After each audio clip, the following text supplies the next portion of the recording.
Hello दोस्तों। स्वागत है आपका इस लेक्चर में। यह मोनास्ट्री का लेक्चर नंबर 7वां है। टॉपिक का नाम है साइमन आयोग एवं सविनय अवज्ञा आंदोलन। तो हम ये सीरीज लगातार फॉलो कर रहे हैं और जैसा कि हम लगातार सीरीज फॉलो करते करते जियोग्राफी, मॉडर्न हिस्ट्री और एंशियंट हिस्ट्री, मिडिवल हिस्ट्री और पॉलिटी ये सारे सब्जेक्ट कंप्लीट कर चुके हैं। ठीक है। और इस सीरीज में यह जो इसके बाद एक और लेक्चर होगा, लेक्चर नंबर 8वां। और अभी तक अगर आपने हमारे इस यूट्यूब चैनल को सब्सक्राइब नहीं किया है तो सब्सक्राइब जरूर कर लीजिए। यहाँ पर जीके मिलती रहेगी सभी ऑल एसएससी एग्जाम्स के लिए। टेलीग्राम चैनल को ज्वाइन कर सकते हैं जहाँ पर आपको पीडीएफ पीवाईक्यू समय पर ये सारी चीज़ें मिलती रहेंगी। व्हाट्सएप को भी ज्वाइन कर सकते हैं, पीडीएफ भी मिलेगा वहाँ पर, वैकेंसी नोटिफिकेशन भी मिलता रहेगा। उसकी लिंक आपको डिस्क्रिप्शन में मिल जाएगी। साथ में आप ऐप को भी डाउनलोड कर सकते हैं। ठीक है। और मेरा नाम जो है वो है अमरीश पटेल है भाई। ठीक है। आप लोग मेरी कोई पहचानते जाओ कि मेरा नाम क्या है। मैं आपको पढ़ा रहा हूँ इतने समय से। ठीक है। तो मेरा भी अपने चेहरे को छुपाने का कोई राज नहीं है भाई, मैं ये हूँ। ठीक है। और rank up PYQ batch join कर सकते हैं। Rank up PYQ batch join करने का फायदा सबसे पहले इंपॉर्टेंट है कि यहाँ पर जो क्वेश्चंस करवाए जा रहे हैं उनका ही प्रैक्टिस क्वेश्चंस आपको यहाँ पर मिलेगा। ठीक है। और प्रैक्टिस क्वेश्चंस के अलावा इनकी वीडियोज भी आपको मिलेंगी और यह बैच जो है 149 का है। ठीक है। और इसके लिए आपको सिंपल है PYQ50 को कूपन कोड को यूज करना है और यह बैच जो है 199 से 149 को आपको मिल जाएगा। ठीक है। और ऐप कैसे डाउनलोड करना है, आपको सिंपल है, गूगल प्ले स्टोर पर जाना है। गूगल प्ले स्टोर पर जाने के बाद आपको इंस्टॉल करना है। पेट्स कोर्स सेक्शन में जाएंगे, एसएससी एग्जाम में जाएंगे, एक्सप्लोर करेंगे। यहाँ पर ये सारे चीज़ें दिख रही हैं आपको। इसका फर्स्ट लेक्चर और फर्स्ट टेस्ट फ्री है तो आप उसको भी लगा सकते हैं। ठीक है। और प्राइम जीएस प्रैक्टिसपीडिया, यहाँ पर भी जो टेस्ट हैं वो ऐड हो चुके हैं। व्हाट्सएप आप क्वेरी कर सकते हैं, मुझसे पूछ सकते हैं, इंक्वायरी भी कर सकते हैं। सब कुछ मैं आपको डिटेल में बता दूंगा। पेड बैच ज्वाइन करना हो या फ्री में हो, दोनों को आपको सुविधाएं दी गई हैं। प्रीवियस ईयर क्यू जो है PYQ हैं जो, उनके PDF जल्द से जल्द मैं अपलोड करूंगा, जितनी जल्दी हो सकेगा। और मैं यहाँ पर अपलोड कर दूंगा आपको। ठीक है। डाउनलोड करने के बाद अपलोड करूंगा। ठीक है। सिलेबस भी आपको मिल जाएगा, फ्री कोर्सेस मिलेगा, फ्री कंटेंट भी मिलेगा, बहुत कुछ मिलेगा आने वाले समय। बुक्स स्टोर्स भी यहाँ पर होंगे, मॉक टेस्ट भी मिलेंगे। जितनी सारी चीजें हैं वो आने वाले समय में यहाँ पर मिल जाएंगी आपको। ठीक है। तो चलते हैं पहले प्रश्न की ओर। पहला प्रश्न कहता है नमक सत्याग्रह किससे संबंधित था? सविनय अवज्ञा आंदोलन, भारत छोड़ो आंदोलन, चंपारण सत्याग्रह या खेड़ा आंदोलन? तो आपको अच्छे से पता है कि जो नमक सत्याग्रह है उसको दांडी मार्च के नाम से जाना जाता है। दांडी मार्च के नाम से जाना जाता है। अब महात्मा गांधी जी ने 1930 में जो है नमक कर के खिलाफ जो है सविनय अवज्ञा आंदोलन के एक भाग के रूप में जो है नमक सत्याग्रह प्रारंभ किया हुआ था। तो जो सविनय अवज्ञा आंदोलन प्रारंभ किया हुआ था 1930 में। ठीक है। और इसी के एक भाग के रूप में जो है कह सकते हो कि इन्होंने नमक सत्याग्रह प्रारंभ किया हुआ था। नमक सत्याग्रह जिसे दांडी मार्च के नाम से जाना जाता है। नमक सत्याग्रह को किस नाम से जानता है? दांडी मार्च। दांडी मार्च के नाम से जाना जाता है। अब एक्चुअल में है क्या? दांडी मार्च जो था वो नमक कर के, जो सविनय नमक कर के खिलाफ एक प्रकार से सत्याग्रह प्रारंभ किया गया था। क्योंकि देखो सामान्य तौर पे जैसे गांधी जी थे तो गांधी जी का मानना था कि लोगों को कैसे जोड़ा जाए, मतलब लोग कैसे अपने इस आंदोलन को अपना समझें, ये आंदोलन हमारा है। तो उन्होंने नमक से चीजों को स्टार्ट किया था। ठीक है। तो इसमें के अंदर क्या किया हुआ था, गांधी जी ने जो है साबरमती आश्रम अहमदाबाद से दांडी नवसारी तक जो है 78 प्रतिनिधियों के साथ लगभग 240 मील यानी कि 385 किलोमीटर की यात्रा की हुई थी। कितनी? तो यहाँ पर देखा जाए नमक सत्याग्रह के दौरान गांधी जी ने क्या किया हुआ था, साबरमती आश्रम, साबरमती आश्रम अहमदाबाद, अहमदाबाद आश्रम से दांडी, दांडी नवसारी तक, नवसारी तक कितने प्रतिनिधियों के साथ? 78 प्रतिनिधियों के साथ, 78 प्रतिनिधियों के साथ 240 मील यानी कि लगभग 385 किलोमीटर मीटर की यात्रा की थी, की यात्रा की। ठीक है। और यह जो यात्रा थी कब प्रारंभ हुई थी? तो 12 मार्च, 12 मार्च 1930 को प्रारंभ हुई थी। 1930 को प्रारंभ, और समाप्त कब हुई थी? तो 6 अप्रैल 1930 को समाप्त हुई थी। समाप्त हुई थी। और नमक कानून तोड़ने के बाद जो है सविनय अवज्ञा आंदोलन जो था औपचारिक रूप से शुरू हो गया था। ठीक है, और इस आंदोलन को जो है 1931 में गांधी इरविन समझौते के बाद अस्थायी रूप से वापस ले लिया गया था, और 1934 में जो है सविनय अवज्ञा आंदोलन को पूर्ण रूप से वापस ले लिया गया था। क्वेश्चन नंबर 1 का जो सही आंसर हो जाएगा ए नंबर है। ठीक है, भारत छोड़ो आंदोलन कब हुआ था? 8 अगस्त 1942 को। 8 अगस्त 1942 को। देखो, चंपारण सत्याग्रह के बारे में, खेड़ा आंदोलन के बारे में कितना सारा मैंने पिछली क्लासेस में आपको ये सारी चीजें बताई हुई हैं। ठीक है, तो ज्यादा चर्चा यहाँ पे नहीं करना है हमको, क्योंकि टाइम वेस्ट नहीं करना है चीजों को, और आपको जल्द से जल्द क्लासेस कंप्लीट हो जानी चाहिए। 1924 में काकोरी ट्रेन षड्यंत्र में कौन सा स्वतंत्रता सेनानी शामिल था जिसके लिए ब्रिटिश सरकार ने उन्हें मौत की सजा दी थी? काकोरी ट्रेन षड्यंत्र, काकोरी ट्रेन कांड मैंने बताया था आपको, 9 अगस्त 1925 को हुआ था। काकोरी ट्रेन का षड्यंत्र जो है कब हुआ था? 9 अगस्त 1925 को हुआ था। 9 अगस्त 1925 को हुआ था। ठीक है, और किसने किया हुआ था? हिंदुस्तान रिपब्लिक एसोसिएशन के सदस्यों ने किया हुआ था। किसने? हिंदुस्तान रिपब्लिक एसोसिएशन यानी कि HRA के सदस्यों ने किया हुआ था। ठीक है, और इसमें जो कह सकते हैं इसमें शामिल जो क्रांतिकारी थे, कई सारे शामिल क्रांतिकारी थे। तो प्रमुख क्रांतिकारी थे, प्रमुख क्रांतिकारी, प्रमुख क्रांतिकारियों में से कौन कौन से थे? तो जैसे प्रमुख क्रांतिकारियों में थे राम प्रसाद बिस्मिल, राम प्रसाद बिस्मिल, राम प्रसाद बिस्मिल, अशफाक उल्ला खां, अशफाक उल्ला खां, और कौन शामिल था? राजेंद्र लाहिड़ी, राजेंद्र लाहिड़ी, इसके अलावा रोशन सिंह, रोशन सिंह, और कौन थे? चंद्रशेखर आजाद जी, चंद्रशेखर आजाद जी। तो ये सारे लोग थे इसमें शामिल। ठीक है, और चंद्रशेखर आजाद को छोड़कर जो है शेष सभी जो थे 1927 में ही, चाहे राम प्रसाद बिस्मिल जी हों, अशफाक उल्ला खां जी हो, राजेंद्र लाहिड़ी जी हों, या रोशन सिंह जी हों, इन सबको गिरफ्तार करके फांसी पर दे दी गई थी। तो अब इसमें से कौन शामिल थे? जैसे काकोरी ट्रेन कांड में कौन कौन शामिल थे? यहाँ पर देखो, राम प्रसाद बिस्मिल थे, लाला हरदयाल नहीं शामिल थे यहाँ पर। विनायक दामोदर सावरकर को तो फांसी ही नहीं दी गई। इनको तो मैंने आपको पिछली क्लास में पूछा था, इनको माफी वीर क्यों कहा जाता था? थोड़ी सा बता देना आप, माफी वीर क्यों कहा जाता था इनको? ठीक है, महात्मा गांधी जी तो इस शामिल में हो ही नहीं सकते थे ना, क्योंकि काकोरी ट्रेन षड्यंत्र में। तो कौन शामिल थे? राम प्रसाद बिस्मिल, ए नंबर। इतना सा कंक्लूजन था, ये आपको लगाना था। अब राम प्रसाद बिस्मिल ने जो है फांसी से पहले एक प्रसिद्ध कविता कही थी कि सरफरोशी की तमन्ना अब हमारे दिल में है, देखना जोर कितना बाजुए कातिल में है। ठीक है, और अशफाक उल्ला खां पहले ऐसे मुस्लिम क्रांतिकारी थे जिन्हें स्वतंत्रता संग्राम में फांसी दी गई थी। तो कई लोग जो बोलते हैं ना कि मतलब इनका योगदान नहीं है मुस्लिम्स का, तो याद रखना अशफाक उल्ला खां का भी, इन्होंने भी अपनी जान दी हुई थी स्वतंत्रता संग्राम में। ठीक है, और ऐसे लोग भी थे जिनका नाम यहाँ पर भी आपको दिख रहा होगा, किसी संगठन से संबंधित थे, जिन्होंने, उनका एक भी व्यक्ति ऐसा शामिल नहीं होगा जो अंग्रेजों या क्रांतिकारी संगठन के दौरान उनकी कह सकते हैं शहादत हुई हो या कुछ भी हुआ हो। एक भी व्यक्ति ऐसा नहीं होगा इस संगठन से जुड़ा हुआ। ठीक है, अब मैं संगठन का नाम लूंगा, अगर आप लोग सुन रहे हो उस क्लासेस को, तो संगठन का नाम जरूर कमेंट में कर देना, फिर गाली मत देना भाई मुझे, है ना? मैं उस संगठन को लेकर कुछ भी नहीं बोल रहा हूँ। ठीक है, तो अशफाक उल्ला खां ऐसे पहले मुस्लिम क्रांतिकारी थे, क्रांतिकारी थे जिन्हें जिन्हें स्वतंत्रता संग्राम में फांसी दी गई थी, फांसी दी गई। ठीक है, तो इसका, इसलिए इसका सही आंसर जो है वो ए नंबर हो जाएगा।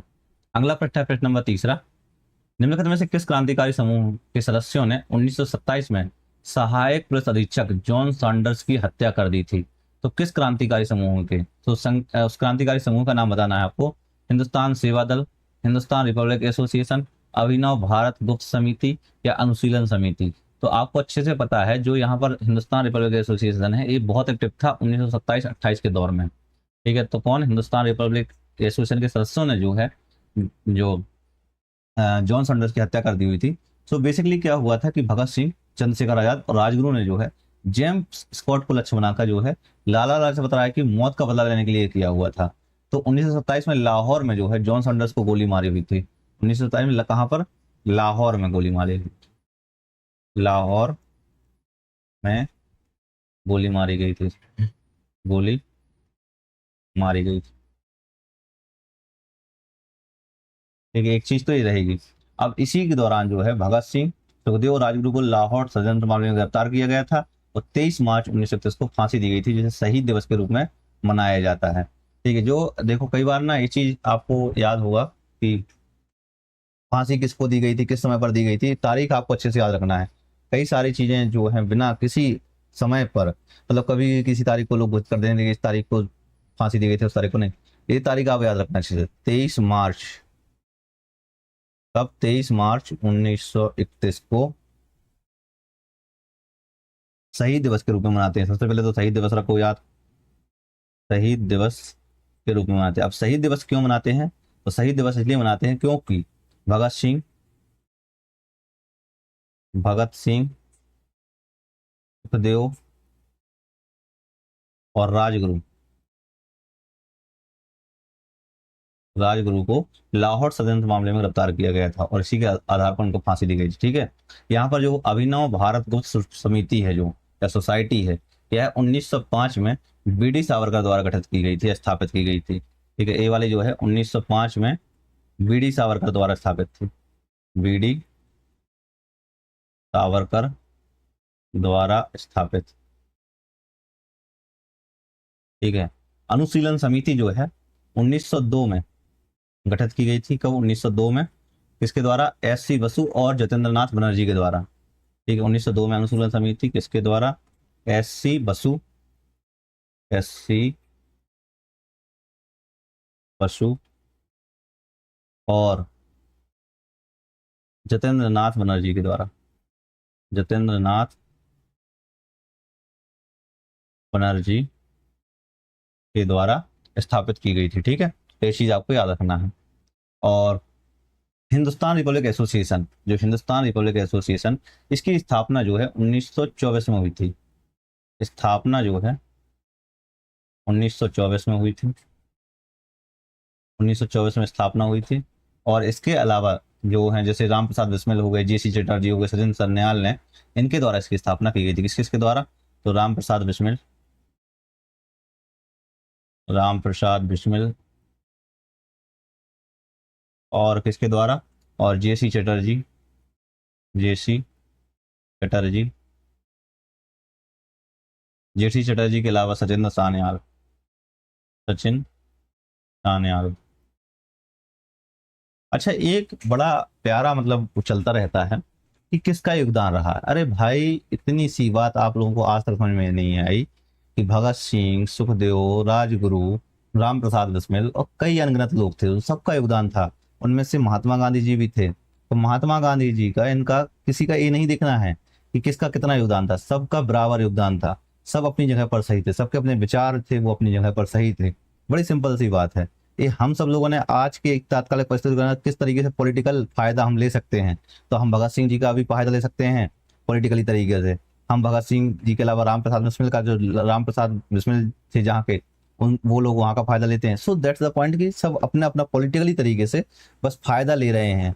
उनके लिए उनके विचारों पे चलना उनका बहुत बड़ा नहीं है किसी का, कि भाई हमको इनके विचारों पे चलना है। भगत सिंह क्या कहते थे, उनके हमें विचारों से, उनसे हमें कोई मतलब नहीं है। दैट्स द, बस सिंपल है। हम एक पॉलिटिकली मोटिवेटेड काम करेंगे, इसलिए हमें काम कर रहे हैं। हमें उस देश से मतलब नहीं है, हम उन क्रांतिकारी के विचारों से मतलब नहीं, मतलब हमें हमें सिर्फ क्या मतलब है कि हम किस तरीके से पॉलिटिकली फायदा उनका ले सकते हैं और किस तरीके से अपने घर और अपनी जेबों को भर सकते हैं। बस सिंपल ये देख रहे हैं आज के जो पॉलिटिकली लोग हैं। अगर कोई भी पॉलिटिकल व्यक्ति किसी भी व्यक्ति का नाम ले रहा है, चाहे वो भगत सिंह जी का है, सुखदेव का है, राजगुरु का है, कोई पॉलिटिकल व्यक्ति, मैं सिर्फ बोल रहा हूँ, अगर इनका सरदार वल्लभ भाई पटेल का, जवाहरलाल नेहरू का या किसी और का भी, तो वो सिर्फ और सिर्फ पॉलिटिकली मोटिवेशन की वजह से ले रहा है।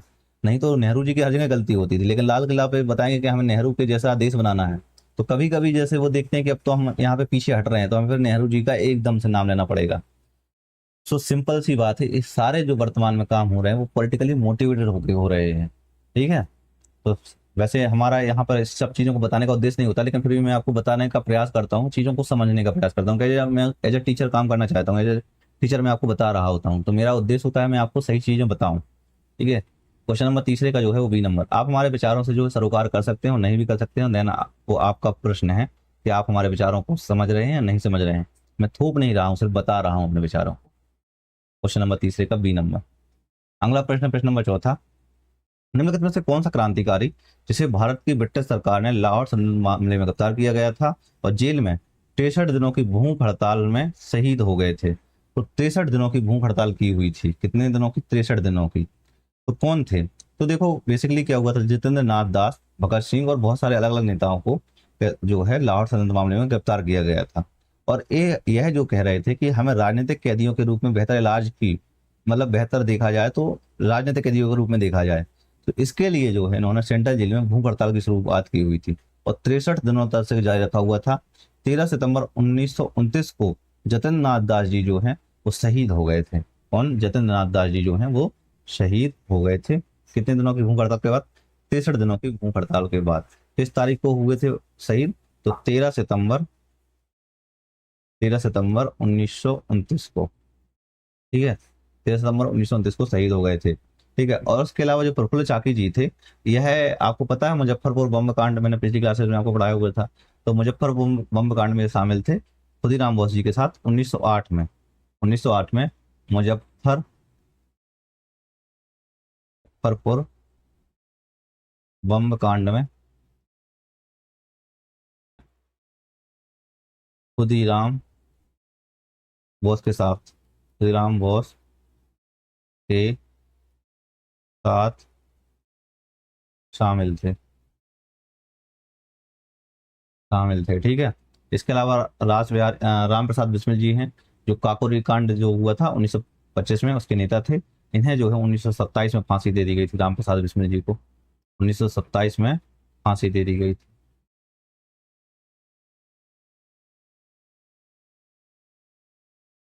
ठीक है, तो क्वेश्चन नंबर 4 का जो है ए नंबर सही आंसर हो जाएगा। अगला प्रश्न, प्रश्न नंबर 5वां, 1927 में औपनिवेशिक उत्पीड़न और साम्राज्यवाद के विरुद्ध सम्मेलन कहाँ आयोजित किया गया था, जिसमें जवाहरलाल नेहरू ने भारतीय राष्ट्रीय कांग्रेस की ओर से भाग लिया हुआ था? तो औपनिवेशिक उत्पीड़न और साम्राज्यवाद के विरुद्ध सम्मेलन आयोजित किया हुआ था, कहाँ पर किया गया था? 1927 में किया गया था। तो आपको बताना कहाँ पर आयोजित किया गया था? 1927 में आयोजित किया गया था। तो यह जो सम्मेलन आयोजित हुआ था, ये था ब्रुसेल्स बेल्जियम में आयोजित हुआ था। कहाँ था? ब्रुसेल्स बेल्जियम में, बेल्जियम में हुआ था। तो औपनिवेशिक उत्पीड़न और साम्राज्यवाद के खिलाफ इस सम्मेलन था। ठीक है, और इस सम्मेलन में जो है जवाहरलाल नेहरू ने भारतीय राष्ट्रीय कांग्रेस की तरफ से प्रतिनिधित्व किया हुआ था, तरफ से भारतीय राष्ट्रीय कांग्रेस की तरफ से जवाहरलाल नेहरू ने प्रतिनिधित्व किया हुआ था। ठीक है, और जवाहरलाल नेहरू जो है भारत के पहले और सबसे लंबे समय तक सेवा करने वाले प्रधानमंत्री रहे हैं। हालांकि एक और बन गए हैं आजकल। इन्होंने कई सारी पुस्तकें लिखी हुई हैं, वो पुस्तकें आप जान लो जवाहरलाल नेहरू की तरफ से। JL नेहरू, जवाहरलाल नेहरू, ये कुछ पुस्तकों के नाम देखो। एक तो भारत की खोज, डिस्कवरी ऑफ इंडिया, भारत की खोज, इनके द्वारा ही लिखी हुई है। इसके अलावा विश्व इतिहास की झलकियां, विश्व इतिहास की झलकियां, और इसके अलावा एक पिता से अपनी बेटी को पत्र, एक पिता से अपनी बेटी को पत्र, अपनी बेटी को पत्र। ठीक है, और नेहरू ने जो है 1929 में लाहौर अधिवेशन की अध्यक्षता की हुई थी। इसी दौरान जो लाहौर अधिवेशन हुआ था ना 1929 में, उसमें पूर्ण स्वराज जो है प्रस्ताव पारित किया गया था। सो 1929 के लाहौर अधिवेशन, लाहौर अधिवेशन में, अधिवेशन की अध्यक्षता, अध्यक्षता किसने की हुई थी? तो जवाहरलाल नेहरू ने की हुई थी। जवाहरलाल, जवाहरलाल नेहरू ने की हुई थी। ठीक है, और इसके अलावा जवाहरलाल नेहरू थे। ठीक है, और यहाँ पर जो लाहौर अधिवेशन में पूर्ण स्वराज का प्रस्ताव पारित हुआ था, पूर्ण स्वराज का प्रस्ताव पारित हुआ था, पारित हुआ था। ठीक है, तो इसका सही आंसर जो है वो बी नंबर हो जाएगा। अगला प्रश्न है प्रश्न नंबर 6वां। निम्नलिखित में से किसने महात्मा गांधी के साथ पूना समझौता पर हस्ताक्षर किए थे? तो महात्मा गांधी के साथ जो है पूना समझौते पर हस्ताक्षर किए हुए थे। तो पूना पैक्ट पर जो है 24 सितंबर 1932 को, कब पूना पैक्ट कब हुआ था? 24 सितंबर 1932 को हुआ था। अच्छा, मैं ये बताना चाह रहा था, ये पूना समझौता है वो कब हुआ था? 24 सितंबर 1932 को हुआ था। किस किस के बीच में हुआ था? तो महात्मा गांधी जी और भीमराव अम्बेडकर के बीच में। ठीक है, महात्मा गांधी और भीमराव अम्बेडकर के बीच में हुआ था। भीमराव अम्बेडकर के बीच में हुआ था, बीच में हुआ था। ठीक है, तो एक चीज तो यहाँ रखना है, इनके बीच में हस्ताक्षर हुआ था और महात्मा गांधी जी की ओर से जो थे वो मदन मोहन मालवीय जी थे। ठीक है, तो ये चीज भी आपको ध्यान रखना है, महात्मा गांधी जी की ओर से मदन मोहन मालवीय थे। तो ब्रिटिश प्रधानमंत्री रैमजी मैकडोनाल्ड थे, जिन्होंने सांप्रदायिक पुरस्कार 1932 में दलित वर्गों को जो था अलग निर्वाचन क्षेत्र देने का प्रावधान किया हुआ था। तो एक सांप्रदायिक पुरस्कार शुरू किया हुआ था। ठीक है, सांप्रदायिक अवार्ड भी बोला जाता है इसको, सांप्रदायिक अवार्ड। इसका मतलब था सांप्रदायिक अवार्ड में कि जो दलित वर्ग था, ये 1932 में आया था। ठीक है, इसके अंतर्गत ये था कि जो दलित वर्गों को अलग निर्वाचन क्षेत्र देने का प्रावधान, दलित वर्गों को अलग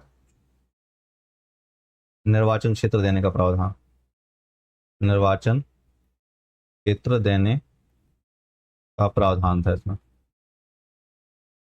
अलग निर्वाचन क्षेत्र देने का प्रावधान था।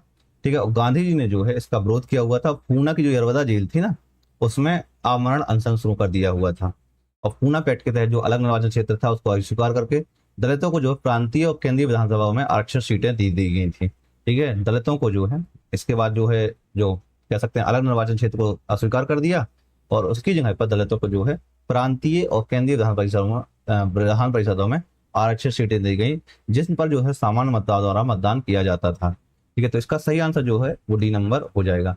अच्छा, इसमें जो है कह सकते हो आप पूना पैक्ट में क्या हुआ था? पूना पैक्ट के अंतर्गत यहाँ पर लिख लो आप, पूना पैक्ट के अंतर्गत बेसिकली हुआ था कि अलग निर्वाचन क्षेत्र, अलग निर्वाचन क्षेत्र, अलग निर्वाचन क्षेत्र को अस्वीकार कर दलितों को प्रांतीय और केंद्रीय विधान परिषद विधान परिषद विधान परिषदों में आरक्षित सीटें दी गई, आरक्षित सीटें दी गई जिन पर सामान्य मतदाता द्वारा मतदान किया था, जिन पर सामान्य मतदाताओं द्वारा मतदान किया जाना था। ये वाला पॉइंट था। तो इस पॉइंट को जरूर रखना। पूना पैक्ट के अंदर क्या हुआ था कि जो अलग निर्वाचन क्षेत्र था जो दलित वर्गों के लिए बनाया गया था सांप्रदायिक अवार्ड के तहत, इसमें ये जो सांप्रदायिक अवार्ड रखा है ना, सांप्रदायिक अवार्ड के तहत, इसके तहत जो अलग निर्वाचन क्षेत्र बनाया जाना था इसको अलग कर दिया गया था। उसकी जगह पर क्या किया गया था, जो प्रांतीय और केंद्रीय विधान परिषद थी और जो आरक्षित सीटें दी गई थी उन पर सामान्य मतदाता द्वारा जो है मतदान किया गया था। तो एक प्रकार से उनके लिए आरक्षित सीटें कर दी गई थी प्रांतीय और केंद्रीय विधान परिषदों में। तो ये वाला जो पॉइंट है ना कि केंद्रीय और यहाँ पर जो है आरक्षित सीटें कर दी गई थी पूना पैक्ट के अंतर्गत, वहीं पर जो दलित वर्गों के आरक्षित अलग निर्वाचन क्षेत्र था उसको कह सकते हैं अस्वीकार कर दिया गया था। उसको बोला गया था कि हम इसको स्वीकार नहीं करेंगे। यह जो है महात्मा गांधी की तरफ से मदन मोहन मालवीय थे और भीमराव अम्बेडकर की तरफ से जो है मतलब भीमराव अम्बेडकर तो थे ही। तो इस प्रकार से समझौता हुआ था और कब हुआ था? 24 सितंबर 1932 को यह समझौता हुआ था। तो ये डेट आपको अच्छे से पता होना चाहिए। तो 24 सितंबर 1932 होना चाहिए कि जब पूना समझौता हुआ था। सांप्रदायिक अवार्ड कब आया था और सांप्रदायिक अवार्ड क्या था वो आपको बताना चाहिए, और पूना पैक्ट वो था वो क्या था। ठीक है, तो इसका सही आंसर जो है वो डी नंबर हो जाएगा। अगला प्रश्न, प्रश्न नंबर 7वां। दलित वर्गों को प्रांतीय और केंद्रीय विधान परिषदों में आरक्षित सीटें कम मिली लेकिन उन्हें सामान्य मतदान द्वारा वोट दिया जाना था। तो कौन सी आरक्षित सीटें कम मिली हुई थी? अभी भी जस्ट मैं बताता जा रहा हूँ। कब हुआ था? 24 सितंबर हुआ था ना, 24 सितंबर 1932। यहाँ भी नहीं था, 24 सितंबर 1932 ये है, 24 सितंबर 1932 जब पूना पैक्ट हुआ था। तो 24 सितंबर 1932 को पूना पैक्ट हुआ था। अब किस किस के बीच में हुआ था, अभी भी मैंने बताया हुआ था। एम के गांधी, मोहनदास करमचंद गांधी, और कौन हुआ था, तो B R Ambedkar, B R Ambedkar, B R Ambedkar, इन दोनों के बीच में हुआ था। ठीक है, तो 24 सितंबर, तो डी नंबर से आंसर हो जाएगा इसका। और बाकी चीजें मैं आपको बता ही चुका हूँ। अच्छा, ये जो सांप्रदायिक अवार्ड आया था, इसमें मैंने ब्रिटिश प्रधानमंत्री का नाम नहीं बताया था, उसमें लिखवाया नहीं है। बताया तो था बट लिखवाया नहीं है। तो 1932 में जो सांप्रदायिक अवार्ड लाया गया था, सांप्रदायिक अवार्ड लाया गया था जो, वो कौन लाया गया था, ब्रिटिश प्रधानमंत्री रेमजे मैकडोनाल्ड, ब्रिटिश प्रधानमंत्री रेमजे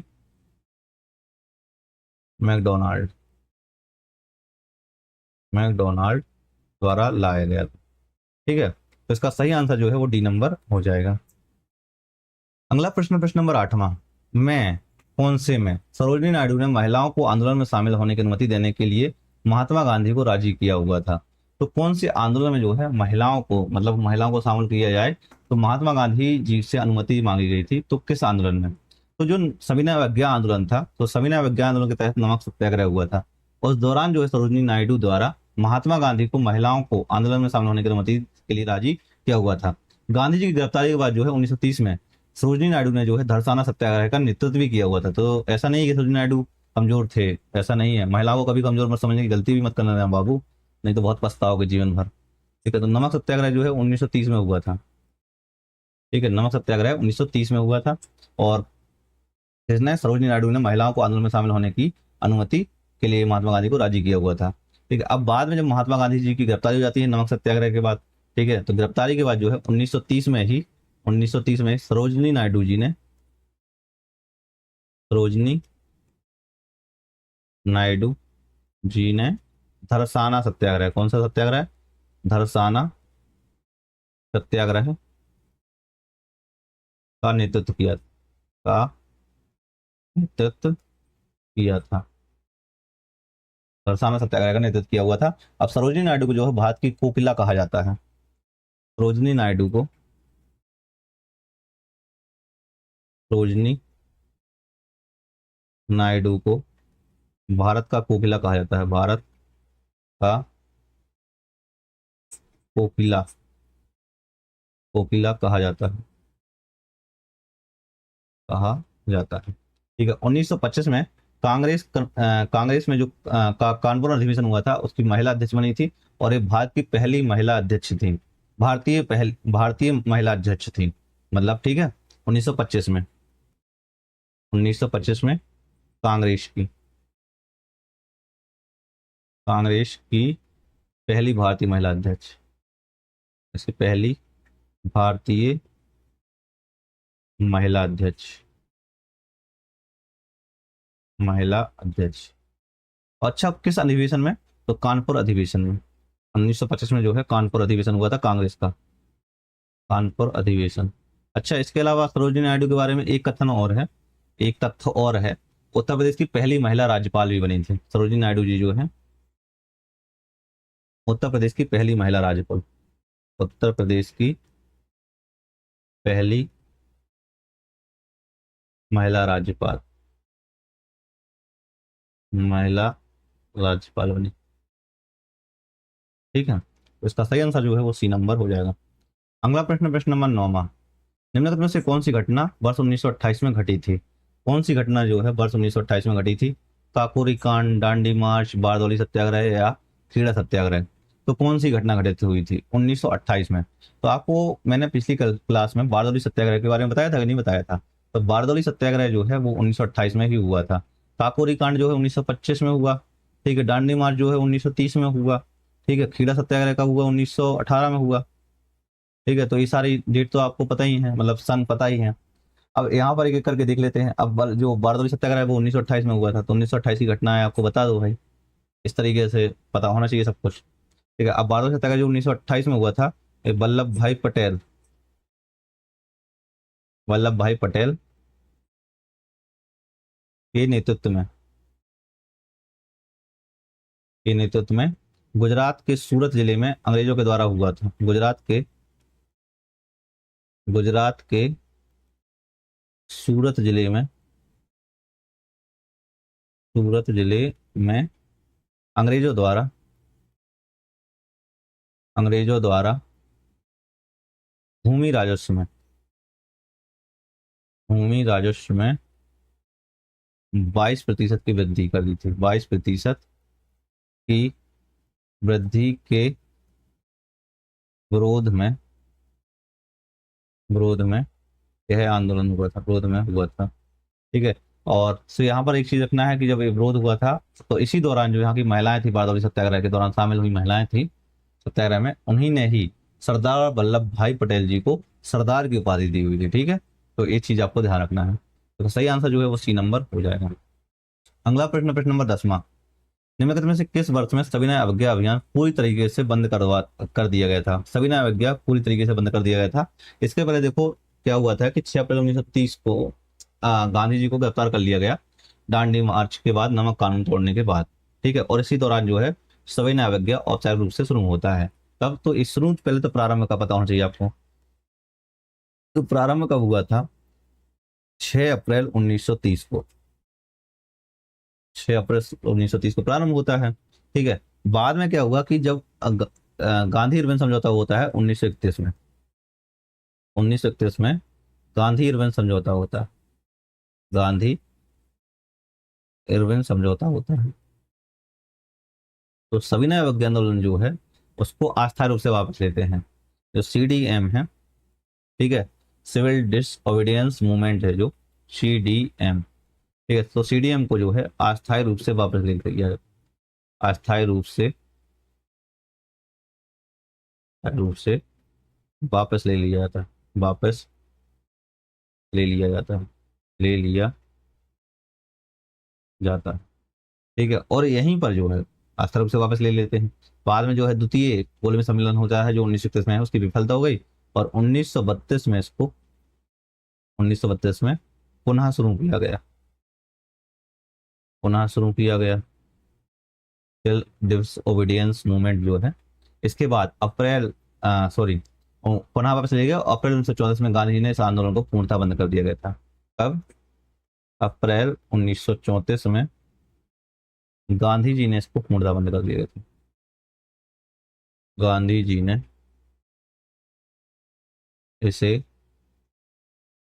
पूर्णतः बंद कर दिया है, बंद कर दिया था। ठीक है। तो इसका सही आंसर जो है वो क्या हो जाएगा? बी नंबर हो जाएगा। इसका सही आंसर जो है वो बी नंबर हो जाएगा, 1934। ठीक है। ये चीज आपको याद रखना है। अच्छा, और एक गांधी इरविन समझौते की कुछ शर्तें थी। तो जो गांधी इरविन समझौता मैंने बताया ना, ये वाला गांधी इरविन समझौता, ये इसकी कुछ शर्तें थी। शर्तों में अगर देखा जाए तो सबसे पहले थी सविनय आंदोलन को स्थगित करना, तो जो किया गया, सविनय अवज्ञा आंदोलन को स्थगित करना, आंदोलन को स्थगित करना, स्थगित करना। इसके बाद क्या था? तो इसके अलावा राजनीतिक कैदियों की रिहाई करना, राजनीतिक कैदियों की रिहाई करना, राजनीतिक कैदियों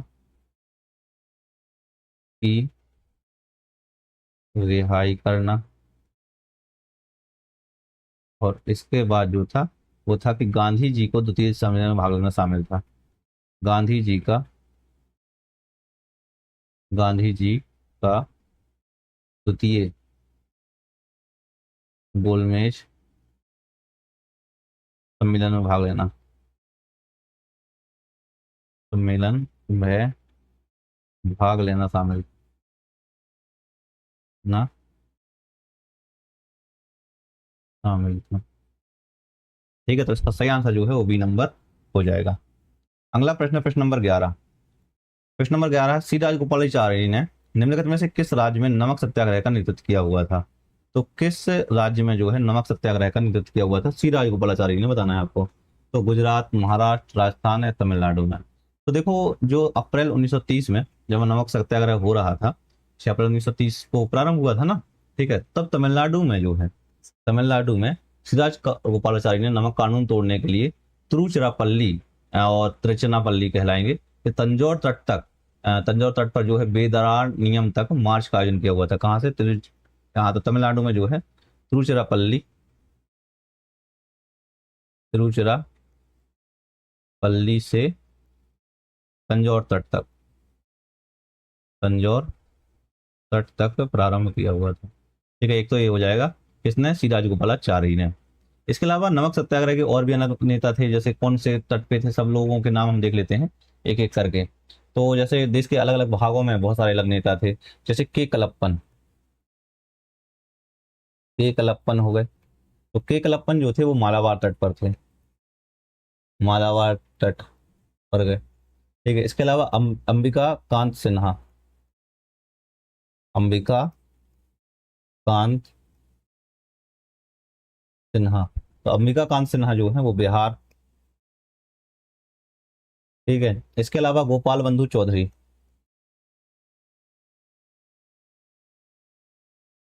गोपाल बंधु चौधरी। तो गोपाल बंधु चौधरी जो है वो उड़ीसा, गोपाल बंधु चौधरी उड़ीसा। इसके अलावा खान अब्दुल गफ्फार खां, खान अब्दुल गफ्फार खान, खान अब्दुल गफ्फार खान कहाँ? पेशावर में खुदाई खिदमत, पेशावर में खुदाई खिदमतगार आंदोलन के संबंधित थे। और रानी गैदनल्यू, गैडनल्यू जो थे ये मणिपुर और नागालैंड, मणिपुर और नागालैंड, मतलब हर तरफ यह आंदोलन फैल चुका था। ठीक है, तो इसका सही आंसर जो है वो सी नंबर हो जाएगा। अगला प्रश्न, प्रश्न नंबर 12।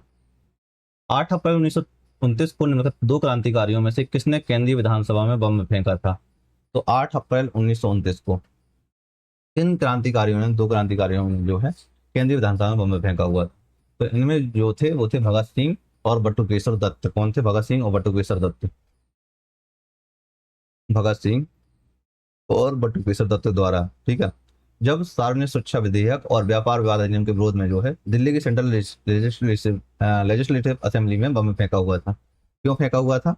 तो बटुकेश्वर दत्त द्वारा कब फेंका हुआ था? 8 अप्रैल 1929 को। अब क्यों फेंका हुआ था वो देखो। सार्वजनिक सुरक्षा विधेयक, सार्वजनिक सुरक्षा विधेयक 1928 और व्यापार विवाद अधिनियम, और व्यापार विवाद अधिनियम अधिनियम के विरोध में, के विरोध में दिल्ली की सेंट्रल लेजिस्लेटिव असेंबली में बम फेंका था। दिल्ली की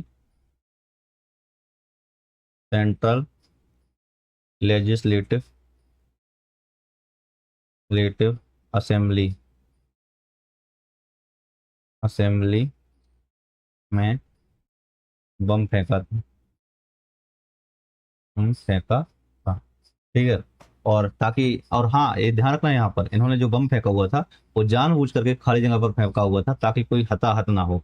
और उन्होंने जो है इंकलाब जिंदाबाद और साम्राज्यवाद का नाश हो के नारे लगाए हुए थे। ठीक है, और मोतीलाल नेहरू ने जो है सार्वजनिक शिक्षा विधेयक जो था ना, भारत की गुलामी का बिल का नंबर 1 कहा था इसको। ठीक है, और इस मामले में जो है भगत सिंह जी को गिरफ्तार किया गया था, और लाहौर षड्यंत्र मामले में जो है 23 मार्च 1931 को फांसी दे दी गई थी। किस किस को फांसी दी गई थी? एक बार कमेंट सेक्शन में जरूर बताना कि हाँ इनको फांसी दी गई थी। तो इसका सही आंसर जो है वो सी नंबर हो जाएगा। अगला प्रश्न, प्रश्न नंबर 13। 1928 में साइमन कमीशन विरोधी विरोध प्रदर्शन में घायल होने के कारण किस महान नेता की मृत्यु हो गई थी? तो इसमें जो है लाला लाजपत राय की मृत्यु हो गई थी। किसकी? लाला लाजपत राय की मृत्यु हो गई थी। साइमन गो बैक का जो है नारे लगाए गए थे इस दौरान, साइमन गो बैक के नारे लगाए गए थे। और पुलिस अधीक्षक जेम्स स्कॉट के आदेश पर लाठीचार्ज हुआ, और लाठीचार्ज के बाद जो है गंभीर रूप से घायल होने के कारण उनकी मृत्यु हो गई थी। किसके? पुलिस अधीक्षक जेम्स स्कॉट। तो इस अधीक्षक का नाम जरूर रखना है यहाँ पे याद, पुलिस अधीक्षक जेम्स स्कॉट। कोर्ट के आदेश पर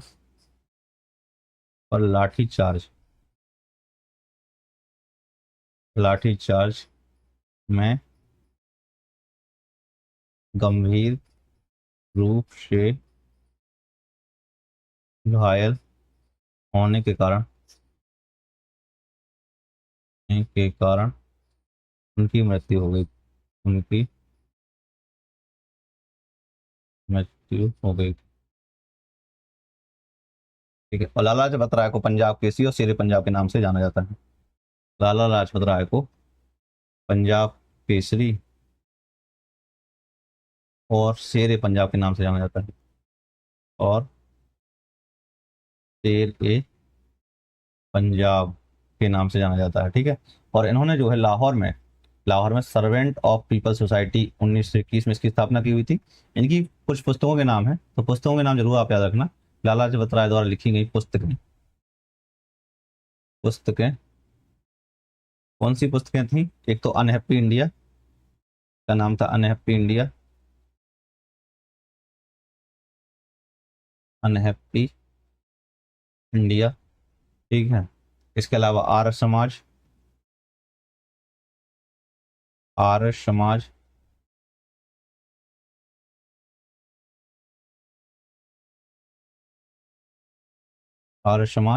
इसके अलावा कौन सी लगी थी?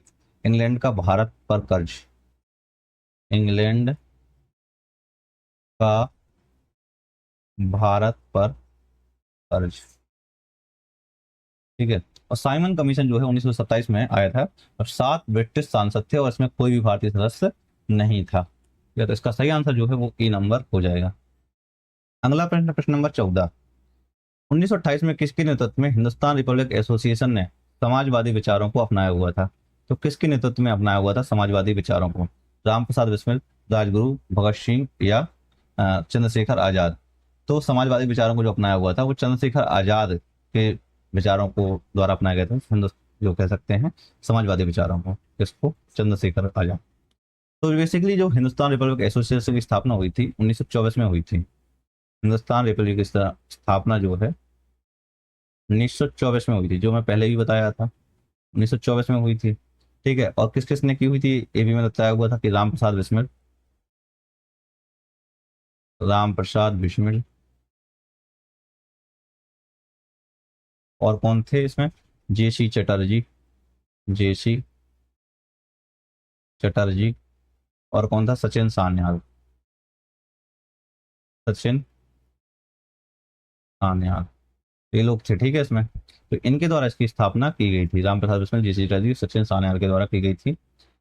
और इन्होंने जो है काकोरी घटना घटने के बाद क्रांति, ये जो एचआरए है वो कह सकते हैं बिखर गया था। 1928 में जो है चंद्रशेखर आजाद के नेतृत्व में इसका नाम बदल के हिंदुस्तान सोशलिस्ट रिपब्लिक एसोसिएशन किया गया। जब राम प्रसाद बिस्मिल जी लोगों को 1927 में फांसी दे दी गई थी, 1928 में यह आंदोलन कुल मिला के बिखर चुका था। ठीक है। अब मतलब यह संगठन जो है बिखर गया था। अब इस संगठन को जो है पुनर्गठित किया इसने चंद्रशेखर आजाद जी के द्वारा, और इस संगठन का जो नाम रखा गया फिर उसके बाद रखा गया हिंदुस्तान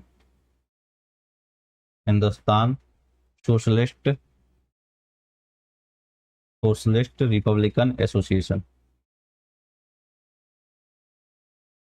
एसोसिएशन एसोसिएशन किया गया, मतलब HSRA। ठीक है। और इसमें जो है भगत सिंह, सुखदेव, राजगुरु, भगवती चरण बोहरा, ये सब लोग शामिल थे इसमें। जैसे भगत सिंह भी थे, मतलब जो सोशलिस्ट थे, जो ज्यादातर लोग थे उनको शामिल किया गया। सुखदेव थे, ठीक है, राजगुरु थे, भगवती चरण बोहरा थे, भगवती चरण बोहरा थे। तो इन सब लोगों को शामिल किया गया था। ठीक है। और चंद्रशेखर आजाद जी की जो कह सकते हैं तो शहीद हो गए थे 27 फरवरी 1931 को।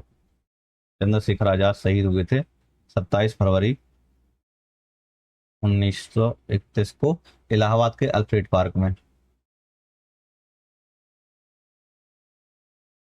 इलाहाबाद के अल्फ्रेड पार्क में। ठीक है। अंग्रेजों से घिरने के पर स्वयं को गोली मार दी हुई थी। 14वें का जो है वो डी नंबर सही आंसर हो जाएगा। अगला प्रश्न, प्रश्न नंबर 15, निम्नलिखित में से किसने जलियांवाला बाग नरसंहार के लिए जिम्मेदार ब्रिटिश अधिकारी माइकल उडायर की हत्या की हुई थी? किसने की हुई थी? सरदार उधम सिंह ने की थी क्या?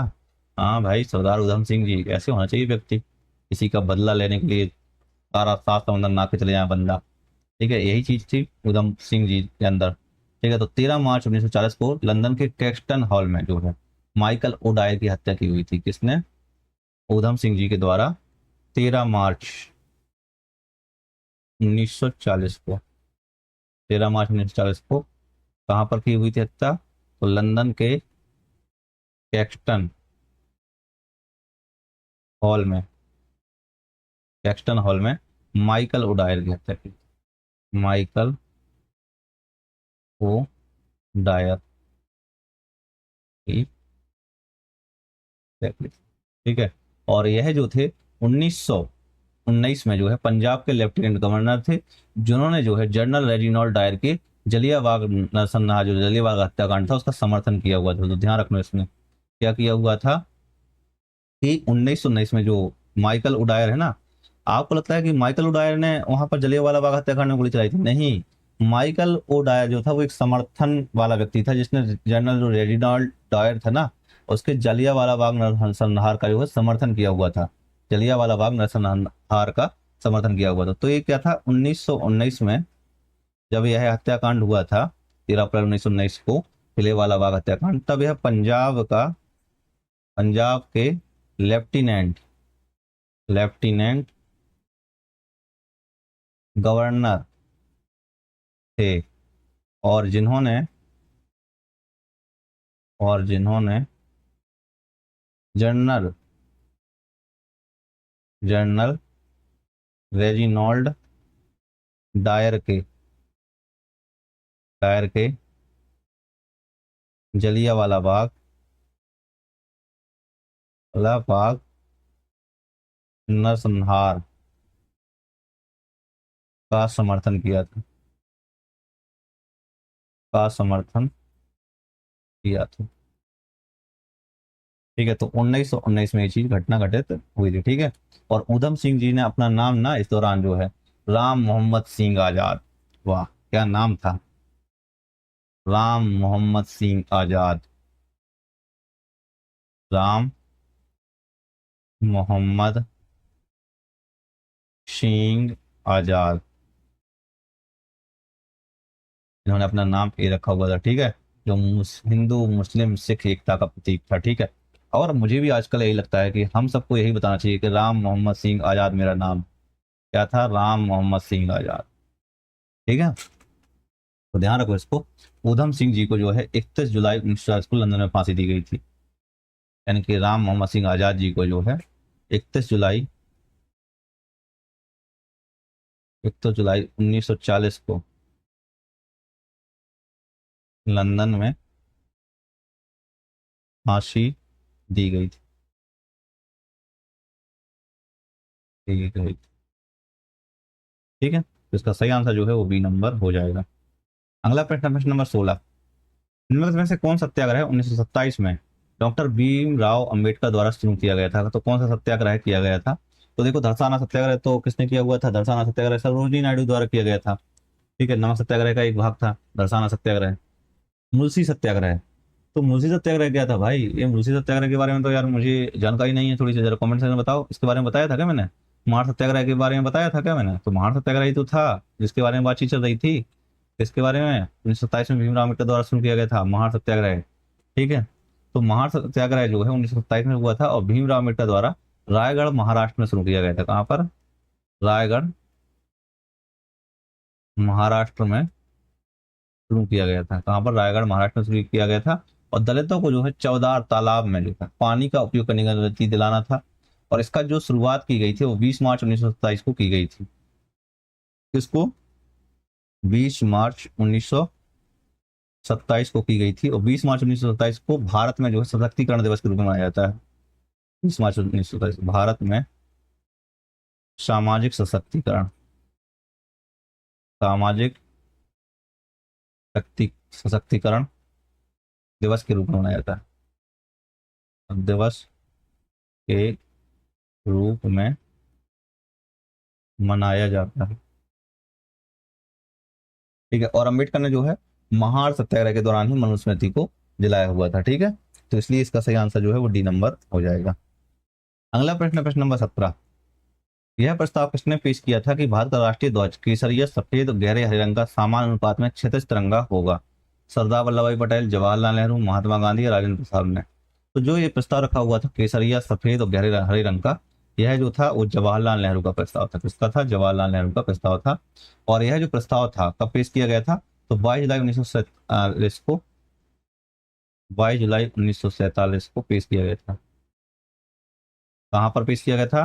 तो संविधान सभा में पेश किया गया था कि भारतीय राष्ट्रीय ध्वज का जो केसरिया ऊपर, सफेद बीच में और गहरे हरे रंग जो है वो नीचे क्षेत्र रंग होना चाहिए, और गहरे नीले रंग का जो है अशोक चक्र जो है 24 तीलियां हो।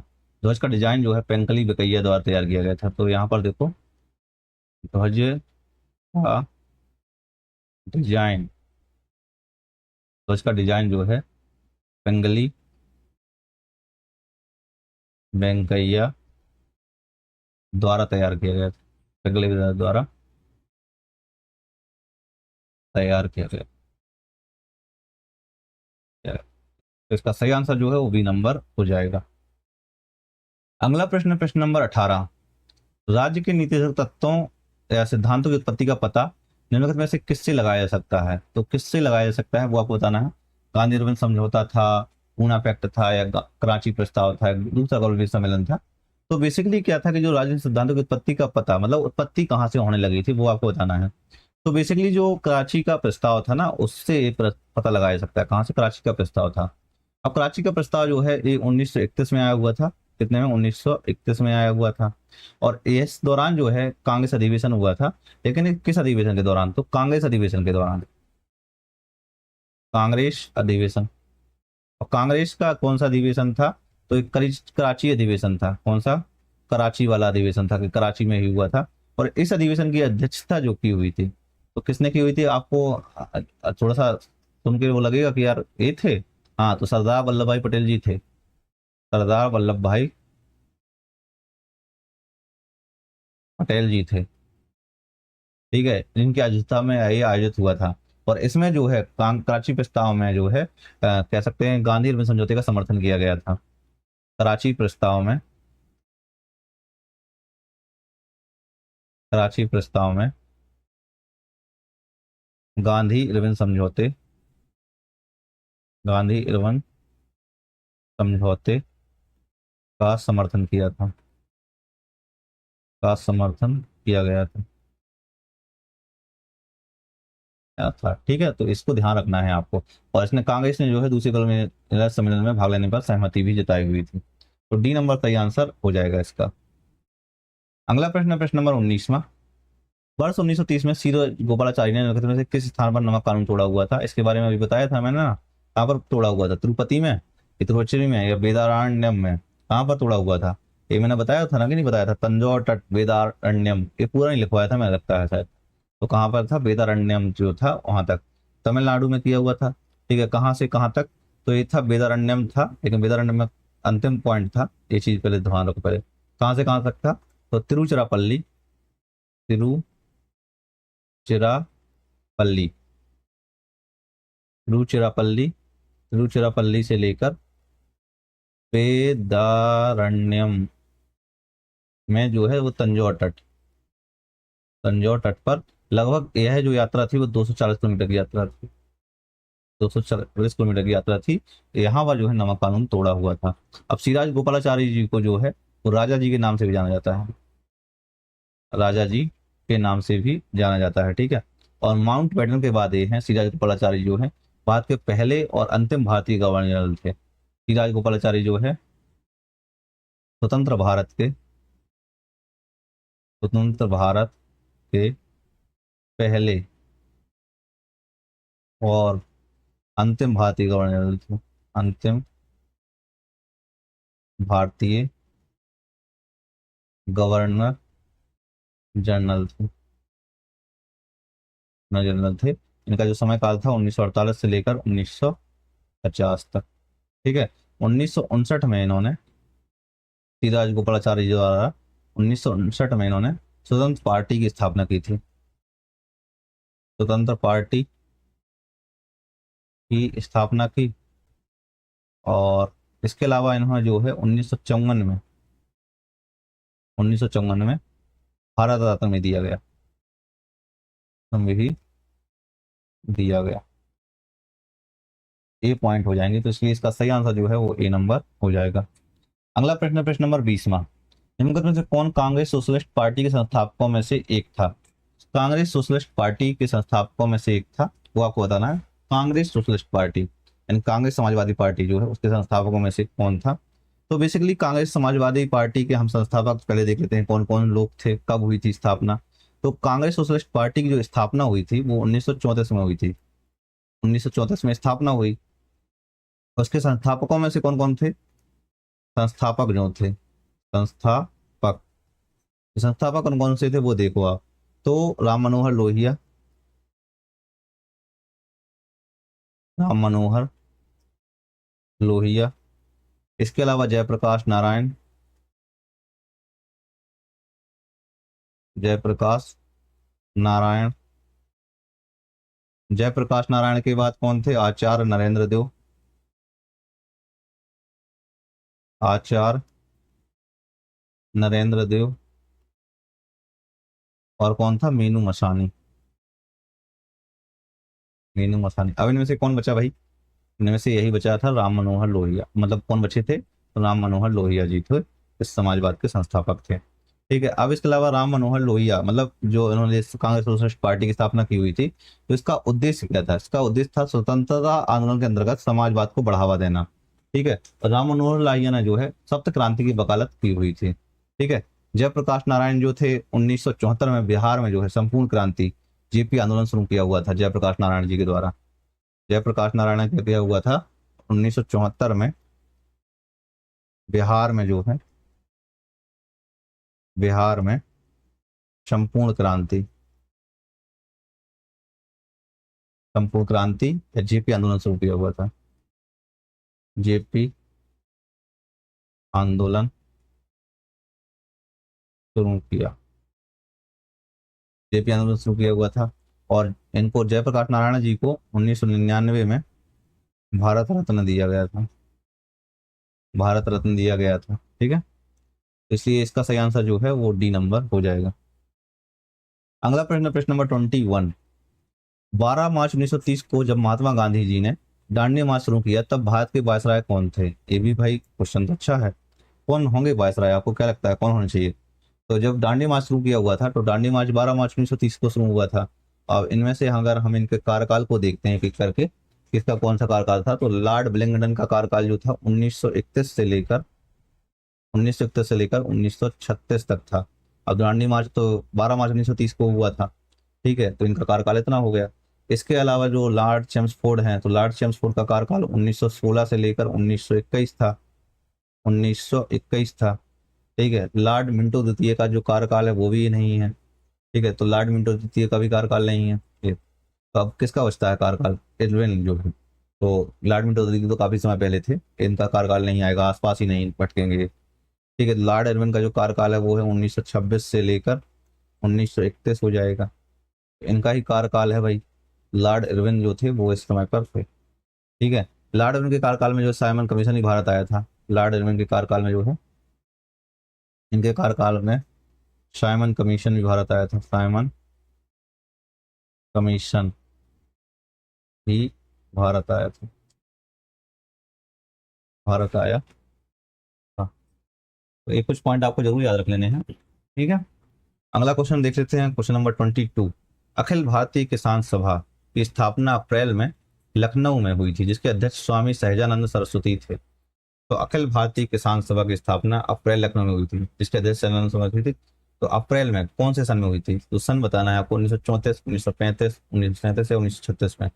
तो अखिल भारतीय किसान सभा की स्थापना जो है वो अप्रैल 1936 में हुई थी। तो हुई थी अप्रैल 1936 में स्थापना हुई थी। ठीक है। और लखनऊ में जो है कांग्रेस अधिवेशन के दौरान जो है स्वामी सहजानंद सरस्वती की अध्यक्षता में की गई थी इसकी। ठीक है। और यह संगठन जो है तेभागा आंदोलन, तेलंगाना विद्रोह, बकास्त आंदोलन बिहार से जुड़ा हुआ था। ये अखिल भारतीय किसान समाज जो है, और स्वामी सहजानंद सरस्वती जो है किसान आंदोलन का जनक कहा जाता है इनको, स्वामी सयानंद सरस्वती को किसान आंदोलन का जनक कहा जाता है, कहा जाता है। ठीक है, इसके अलावा जैसे इन्होंने, जो स्वामी सयानंद सरस्वती जी हैं, इन्होंने कई सारी बुक्स भी लिखी हुई हैं। इनकी बुक्स देख लेते हैं हम, कौन कौन सी बुक्स लिखी हुई हैं। तो इन्होंने लिखी हुई है तो किसान सभा के संस्मरण, किसान सभा के संस्मरण, और इसके अलावा इन्होंने लिखी थी मेरा जीवन संघर्ष, मेरा जीवन संघर्ष। तो इसका सही आंसर जो है वो डी नंबर हो जाएगा। अगला प्रश्न, प्रश्न नंबर 23।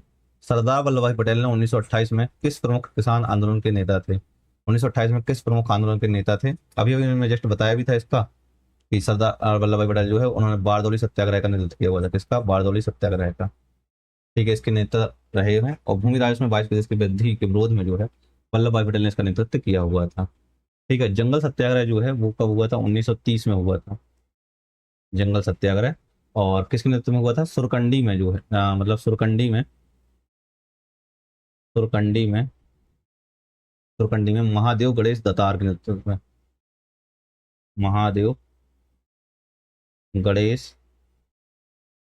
दातार के नेतृत्व में हुआ था। ठीक है, इसके अलावा चंपारण सत्याग्रह जो है वो हुआ था 1917 में, और दांडी सत्याग्रह जो है वो 1930 में। इनके बारे में चर्चाएं चल हो चुकी हैं। ठीक है, अगला प्रश्न है प्रश्न नंबर 24। साइमन कमीशन की नियुक्ति किस वर्ष और किस उद्देश्य से की गई थी? ये भी थोड़ी सा क्वेश्चन अच्छा है भाई, कि साइमन कमीशन की नियुक्ति किस वर्ष और किस उद्देश्य से की गई थी? तो 1927 में भारत के संविधान में सुधार की सिफारिश करने के लिए पॉसिबल है। और 1982 में युद्ध के नहीं, ये तो इसका आसपास ही नहीं भटक रहा है, ये तारीख ही नहीं भटक रही है। तारीख है, देखो ना कौन सी तारीख में आ जाएगा। तारीख मतलब कई बार ना सन देखो आपके काम आ जाएगा ना, यहाँ पर सन मतलब बहुत अच्छे से काम आ जाएगा। ये देखो 1942 पॉसिबल ही नहीं है साइमन कमीशन। ठीक है, 1924 पॉसिबल ही नहीं था, 1939 ये पॉसिबल हो भी सकता था, बट इसमें लिखा है स्वराज के सुधार के लिए। स्वराज के सुधार के लिए कैसे आएगा ये? ठीक है, तो साइमन कमीशन की जो नियुक्ति की गई थी 1927 में भारत के संविधान में और सुधार की सिफारिश करने के लिए, तो ए नंबर। अब भारत का संविधान वो वाला संविधान नहीं था। ठीक है, बेसिकली क्या था कि जो भारत सरकार अधिनियम है 1919 उसकी समीक्षा के लिए आया हुआ था। अगर इसका उद्देश्य, मेन उद्देश्य देखा जाए तो किस लिए आया था? जो ब्रिटेन के प्रधानमंत्री थे स्टैनली बॉल्डविन, जॉन साइमन के नेतृत्व में आया था 1927 में, सॉरी 1919 के जो भारत सरकार अधिनियम था उसकी समीक्षा करने के लिए, और जो आगे के जो संविधान सुधारों उनकी सिफारिश की जा सके थे, इसके लिए आया हुआ था। उसका विरोध इसलिए हुआ था क्योंकि इसमें जो सदस्य थे, 7 सदस्यीय सदस्य मतलब आयोग था, और इसमें सभी के सदस्य थे, जो सभी सदस्य थे वो ब्रिटिश थे। ठीक है, और यह जो है 1928 में भारत पहुंचा हुआ था। तो 1927 में यह जो है नियुक्ति जो है भारत के संविधान में सुधार की सिफारिश करने के लिए किया गया था। ठीक है, तो ए नंबर सही आंसर हो जाएगा इस पर। अगला क्वेश्चन, क्वेश्चन नंबर 25। 1928 में निम्नलिखित में से किसने कांग्रेस पार्टी की नेहरू रिपोर्ट लिखी, जो स्वतंत्र भारत के लिए एक भावी संविधान था, जो डोमिनेट स्टेट देने की पर आधारित थी? तो कई सारे लोग कंफ्यूजन हो जाते हैं, इसमें जवाहरलाल नेहरू लगा देते हैं। अरे यार, जवाहरलाल नेहरू नहीं थे। तो नेहरू रिपोर्ट की जो अध्यक्षता की हुई थी वो मोतीलाल नेहरू ने की हुई थी। किसने की हुई थी? मोतीलाल नेहरू ने की हुई थी। देखो, नेहरू जी थे लेकिन उनके पिताजी थे, जवाहरलाल नेहरू जी के पिताजी थे मोतीलाल नेहरू। ठीक है, अब इसकी अगर प्रमुख मांगे देखी जाए, नेहरू रिपोर्ट की कुछ प्रमुख मांगों को हम देख लें यहाँ पर। तो प्रमुख मांगे कौन कौन सी हैं? प्रमुख मांगे वो देखो। तो जैसे पहली मांग हो जाएगा पृथक निर्वाचन क्षेत्र को समाप्त करना।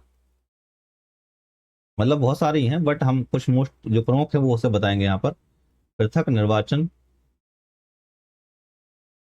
क्षेत्र को समाप्त करना, समाप्त करना। ठीक है, इसके अलावा डोमिनियन स्टेटस का प्रस्ताव, डोमिनियन स्टेटस का प्रस्ताव। इसके अलावा, इसके अलावा था मौलिक अधिकारों और धर्मनिरपेक्षता की सिफारिश की गई थी इसमें। मौलिक अधिकारों और धर्मनिरपेक्षता की सिफारिश की गई थी। धर्मनिरपेक्षता की सिफारिश की हुई थी, ठीक है। अब इसमें जैसे देखा जाए तो सुभाष चंद्र बोस जी थे, जवाहरलाल नेहरू भी थे, ठीक है। और नेहरू पोर्ट के जो अन्य समर्थक थे उन्होंने जो डोमिनेट स्टेटस है उसका पूर्ण विरोध कर पूर्ण स्वतंत्रता की मांग की हुई थी कि हमें डोमिनेट स्टेटस नहीं चाहिए, अब हमें चाहिए पूर्ण स्वतंत्रता चाहिए। और इस इन्होंने जो है 1928 में इंडिपेंडेंस फॉर इंडिया लीग का भी गठन किया हुआ था, बाद में इन लोगों ने मिलकर इसका गठन किया हुआ था। यहाँ पर एक चीज और पता होना चाहिए कि 1928 में जो डोमिनेट स्टेटस है ना उसकी जगह पर इसका independence dependence for India league का गठन किया हुआ था, इंडिपेंडेंस फॉर इंडिया लीग का गठन किया हुआ था, ठीक है। और कांग्रेस का जो लाहौर अधिवेशन हुआ था उसके बाद 1929 में फिर जवाहरलाल नेहरू की अध्यक्षता में जो है पूर्ण स्वराज का प्रस्ताव पारित किया गया था, ठीक है। तो इसका सही आंसर जो है वो सी नंबर हो जाएगा, ठीक है। अगला प्रश्न, प्रश्न नंबर 26 कहता है कि निम्नलिखित में से किसने 5 मार्च 1931 को लॉर्ड इरविन के साथ समझौते पर हस्ताक्षर किए हुए थे। तो गांधी इरविन समझौता हुआ था ना 5 मार्च 1931 को, तो गांधी इरविन समझौता तो महात्मा गांधी जी के द्वारा सिग्नेचर किए होंगे, तो सी नंबर सही आंसर हो जाएगा। कब किए हुए थे? 5 मार्च 1931 को किए गए थे, महात्मा गांधी और वायसराय लॉर्ड इरविन के बीच में किए गए थे, ठीक है। अब इसमें गांधी जी की जैसे जो मांगे थी वो थी हिंसा के दोषी ना पाए गए राजनीतिक कैदियों को रिहा किया जाए, व्यक्तिगत उपभोग के लिए नमक बनाने का अधिकार दिया जाए, ठीक है। अब देखो इनकी दोनों की मांगे थी, जैसे एक तो थी गांधी जी की मांगे, तो यहाँ पर गांधी जी की मांग लिख देते हैं और यहाँ पर लॉर्ड इरविन की मांगे लिख देते हैं, दोनों की अलग अलग मांगे लिख देते हैं, थोड़ी सा देख लेते हैं, ठीक है। तो सबसे पहले तो गांधी जी की मांग थी वो थी हिंसा के जो दोषी पाए गए हैं उनको, मतलब दोषी ना पाए गए राजनीतिक कैदियों को रिहा किया जाए, हिंसा के दोषी ना पाए गए पाए गए राजनीतिक राजनीतिक कैदियों को रिहा किया जाए, कैदियों को रिहा किया जाए, ठीक है। इसके अलावा व्यक्तिगत उपभोग के लिए नमक बनाने का अधिकार दिया जाए, व्यक्तिगत उपभोग बनाने के लिए व्यक्तिगत उपभोग के लिए उपभोग के लिए नमक बनाने का अधिकार दिया जाए, नमक बनाने का अधिकार दिया जाए, ठीक है। इसके अलावा एरविन की जो मांगे थी, अच्छा ये गांधी जी की मांगे थी, यहाँ पर मैं लिख देता हूँ, यहाँ पे लिख देता हूँ, इस तरह से लिखता हूँ, गांधी जी की मांगे, गांधी जी की मांगे, ठीक है। और यहाँ पर काले अक्षरों से लिखता हूँ इसको, इरविन की मांगे, इरविन की मांगे। अब जो इरविन की मांगे थी वो देखते हैं हम, यहाँ पर तो इरविन की सबसे प्रमुख मांग थी कि जो सविनय अवज्ञा आंदोलन है उसको स्थगित किया जाए, तो इन्होंने अस्थायी रूप से स्थगित भी किया हुआ था बाद में, सविनय अवज्ञा आंदोलन को स्थगित किया जाए, स्थगित किया जाए, तो इसकी ये मांग भी थी। और इसके अलावा दूसरी एक और मांग थी कि गांधी जी जो है वो दूसरे गोलमेज सम्मेलन में भाग लें, गांधी जी दूसरे दूसरे इसको थोड़ी सा मिटा देते हैं भाई, दूसरे गोलमेज सम्मेलन में भाग लें, गोलमेज सम्मेलन में भाग लें, ठीक है। और जवाहरलाल नेहरू ने जो है और सुभाष चंद्र बोस जी ने जो है इस समझौते की जो है आलोचना की हुई थी, तो इस चीज को ध्यान रखना है। और इसमें जो दूसरे गोलमेज सम्मेलन में है गांधी जी ने भाग भी लिया हुआ था, तो यहाँ इसको ध्यान रखना है, इसको इसका सही आंसर जो है वो सी नंबर हो जाएगा। अगला क्वेश्चन, क्वेश्चन नंबर 27, 1927 में नियुक्त साइमन कमीशन की भारत में आलोचना की गई थी, तो किस बात पर आलोचना की गई थी वो भी आपको बताना है, क्यों आलोचना की गई थी। इसका मेन कारण था कि भारत के लिए सुधारों की सिफारिश इसके लिए नहीं किया गया था, ठीक है। आप सुधार कर रहे हो, ठीक है, कोई बात नहीं, करो आप जो भी करना है, इसमें कोई भारतीय सदस्य, हाँ यही मेन वजह थी जिसकी वजह से इसकी आलोचना की गई थी, क्या था कि इसमें कोई भी भारतीय सदस्य शामिल नहीं था, ठीक है। इसने भारत से ब्रिटिश ये तो कभी सिफारिश की ही नहीं है, इसने भारत को द्वारा ये भी कभी नहीं किया हुआ था, तो मैं नहीं था कि इसमें 7 सदस्य शामिल, 7 सदस्य ये था, और सातों के 7 सदस्य जो थे वो ब्रिटिश सदस्य थे। और इसी कारण से जो है भारतीयों ने, जो मतलब लाला लाजपत राय जी थे मेन, लाहौर में जो विरोध प्रदर्शन किया हुआ था, नेतृत्व किया हुआ था, उस दौरान जो है साइमन गो बैक के नारे लगाए गए थे। ठीक है। और यहाँ पर जो मतलब एक और क्वेश्चन पूछा सकता है कि कांग्रेस के किस अधिवेशन में जो है साइमन कमीशन के बहिष्कार का निर्णय लिया गया था। तो कांग्रेस के मद्रास अधिवेशन में, यहाँ पर एक पॉइंट लिखो महत्वपूर्ण तथ्य के रूप में आप लोग, ठीक है, कि कांग्रेस के मद्रास अधिवेशन में, मद्रास अधिवेशन 1927 में, मद्रास अधिवेशन में साइमन कमीशन के बहिष्कार का निर्णय लिया गया। साइमन कमीशन के बहिष्कार का निर्णय लिया गया, निर्णय लिया गया। ठीक है।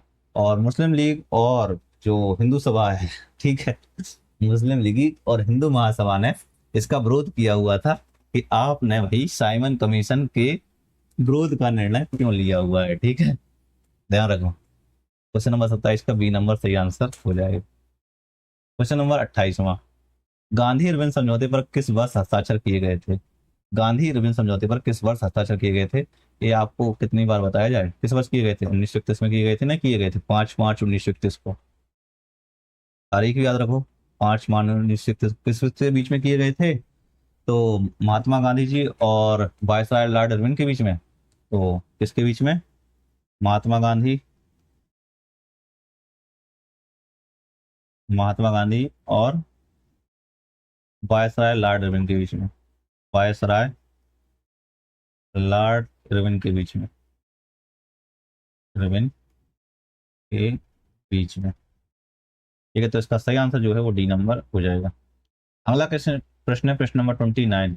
महात्मा गांधी द्वारा दांडी मार्च किस वर्ष शुरू किया गया था? अरे यार, इतने सरल क्वेश्चन है ये तो। 1940 में शुरू किया गया था, 1950 में, 1930 में। कब किया गया था भाई? इतने लेट तो कभी शुरू नहीं किया गया था। ये तो कभी हो ही नहीं सकते ये वाले, जो 1940 से 1950, 1950 तो हो ही नहीं सकता है कभी। 1950 लिए नहीं हो सकता है, क्योंकि पहली बात गांधी जी की डेथ जो थी वो 1948 में हो जाती है ना, उनको गोली मार के हत्या कर दी जाती है गांधी जी की। ठीक है, तो ये तो 1948 में ही, तो ये तो हो ही नहीं सकता है। 1940 भी नहीं हो सकता है, 1920 भी नहीं हो सकता है। गांधी जी उस समय पे आशय आंदोलन कर रहे थे। क्या था? दांडी मार्च जो है 1930 में किया गया था। कब किया गया था? 1930 में। कब किया गया था शुरुआत? 12 मार्च 1930। 12 मार्च 1930 को प्रारंभ होता है दांडी मार्च। कहाँ से प्रारंभ हुआ था? 12 मार्च 1930 को प्रारंभ हुआ। कहाँ से हुआ था? साबरमती आश्रम से प्रारंभ हुआ। साबरमती आश्रम से प्रारंभ होता है, और साबरमती आश्रम अहमदाबाद में पड़ता है जो ना। ठीक है, और कहाँ पर समाप्त होता है? कहाँ पर समाप्त होता है और किस तारीख को होता है? तो 6 अप्रैल 1930 को समाप्त होता है। कहाँ पर? डांडी नवसारी में समाप्त होता है। डांडी नवसारी में समाप्त होता है। ठीक है, यहाँ पर जो है नमक कानून को तोड़ा गया था। कुल कितने प्रतिनिधि शामिल थे इस मार्च के दौरान? तो 78 प्रतिनिधियों ने भाग लिया हुआ था। कुल कितने किलोमीटर की यात्रा थी? 385 किलोमीटर की यात्रा की गई थी। और 6 अप्रैल 1930 को जब है, 6 अप्रैल 1930 को सविनय अवज्ञा आंदोलन की जो है, कह सकते हैं, एक औपचारिक यात्रा शुरू हो गई थी। तो इसका सही आंसर जो है वो सी नंबर हो जाएगा। अगला प्रश्न, प्रश्न नंबर 30वां, साइमन कमीशन में भारत आया था। तो साइमन कमीशन कब भारत आया था? 1919, 1931, 1928 या 1922? तो साइमन कमीशन जो भारत आया था वो आया था 1928 में। कब आया था? 1928 में भारत आया था। ठीक है, 1919 में तो जो कह सकते हो आप कि जो भारत सरकार अधिनियम था 1919 वाला, उसके लिए आया था। ठीक है, और इसी जो साइमन कमीशन की रिपोर्ट थी ना 1930 में जो प्रकाशित की गई थी, जब इसके बाद प्रकाशित की गई 1930 में, तो इस रिपोर्ट को जो है भारतीय सरकार अधिनियम 1935 का एक प्रकार से आधार बनी हुई थी। ठीक है, और साइमन कमीशन के जो विरोध का निर्णय लिया गया था, बहिष्कार का निर्णय लिया गया था, वो किस में लिया गया था, किस अधिवेशन में लिया गया था? तो कांग्रेस के मद्रास अधिवेशन में लिया गया था, जो कि 1927 में हुआ था। ठीक है, और विरोध का सबसे प्रमुख कारण क्या था कि जो इसमें सदस्य थे, 7 सदस्य थे, और सातों के 7 सदस्य जो थे वो कौन थे? डैनी के भाई थे, घातक मूवी से। ठीक है, मतलब ब्रिटिश सांसद थे सबके सब। तो ये चीज आपको ध्यान रखना है। सबसे पहले साइमन कमीशन, एक और चीज पूछी जाती है, जो साइमन कमीशन जो है नियुक्त कब हुआ था? तो नियुक्त जो है वो 1927 में हुआ था। और भारत आया था वो कब आया था? भारत आया, तो भारत जो आया था वो 1928 में आया था। भारत 1928 में आया हुआ था। तो दोनों डेट अलग अलग है, मतलब तारीख अलग है या सन अलग अलग है, ठीक है। और तो इसका सही आंसर जो है वो सी नंबर हो जाएगा। अगला प्रश्न, प्रश्न नंबर 31।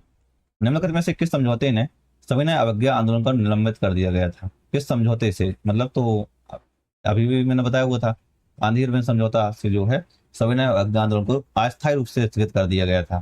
क्या अस्थायी रूप से स्थगित कर दिया था? और पूर्णतः समाप्त का हुआ था तो 1934 में हुआ था। अस्थायी रूप से स्थगित कर दिया था, कर दिया गया था, ठीक है। और इसी समझौते के बाद से जो है गांधी जी ने जो है लंदन में जो द्वितीय गोलमेज सम्मेलन हुआ था 1931 में, उसमें भाग लेने में सहमत हुए थे। और बाद में जो है गांधी जी ने इसमें शामिल भी हुए थे। अब जैसे राजा मुंजी समझौता जो है, राजा मुंजी समझौता जो है वो हिंदू महासभा के नेताओं ने हस्ताक्षर किए हुए थे, ठीक है। हिंदू महासभा के नेताओं ने हस्ताक्षर किए हुए थे। राजा मुंजी समझौता जो है 1932 में हुआ था। हिंदू महासभा के नेताओं ने हस्ताक्षर किए हुए थे। और श्रीमा गांधी समझौता जो है 1974 में हुआ था, भारत और श्रीलंका के बीच में। 1974 में भारत और श्रीलंका के बीच में, श्रीलंका के बीच में। और लियाकत नेहरू समझौता जो, लियाकत नेहरू समझौता जो है 1950 में हुआ था, भारत और पाकिस्तान के बीच में अल्पसंख्यकों की सुरक्षा के लिए। भारत और पाकिस्तान के बीच में अल्पसंख्यकों संख्यकों की सुरक्षा के लिए, ठीक है। तो इसका सही आंसर जो है वो बी नंबर हो जाएगा। अगला प्रश्न, प्रश्न नंबर 32। 1928 में नई दिल्ली के फिरोजशाह कोटला में किस क्रांतिकारी संगठन की स्थापना की गई थी? 1928 में नई दिल्ली के फिरोजशाह कोटला में जो है किस क्रांतिकारी संगठन की स्थापना की गई थी वो आपको बताना है। तो जो 1928 में मतलब अलग अलग संगठन की स्थापना की गई थी, लेकिन सबसे प्रमुख संगठन जो था वो था Hindustan socialist Republic association, HSRA, ठीक है। जो दिल्ली के फिरोजशाह कोटला में जो है चंद्रशेखर आजाद, भगत सिंह, सुखदेव द्वारा इसका गठन किया गया था 1928 में। कौन सी? हिंदुस्तान सोशलिस्ट रिपब्लिक एसोसिएशन का गठन किया गया था, ठीक है। और यह जो है हिंदुस्तान रिपब्लिक एसोसिएशन जो है उसका पुनर्गठित स्वरूप था। तो हिंदुस्तान रिपब्लिक एसोसिएशन 1924 में गठित हुआ था। और भारत नौजवान सभा की स्थापना जो है 1926 में भगत सिंह के द्वारा की गई थी, भगत सिंह के द्वारा की गई थी।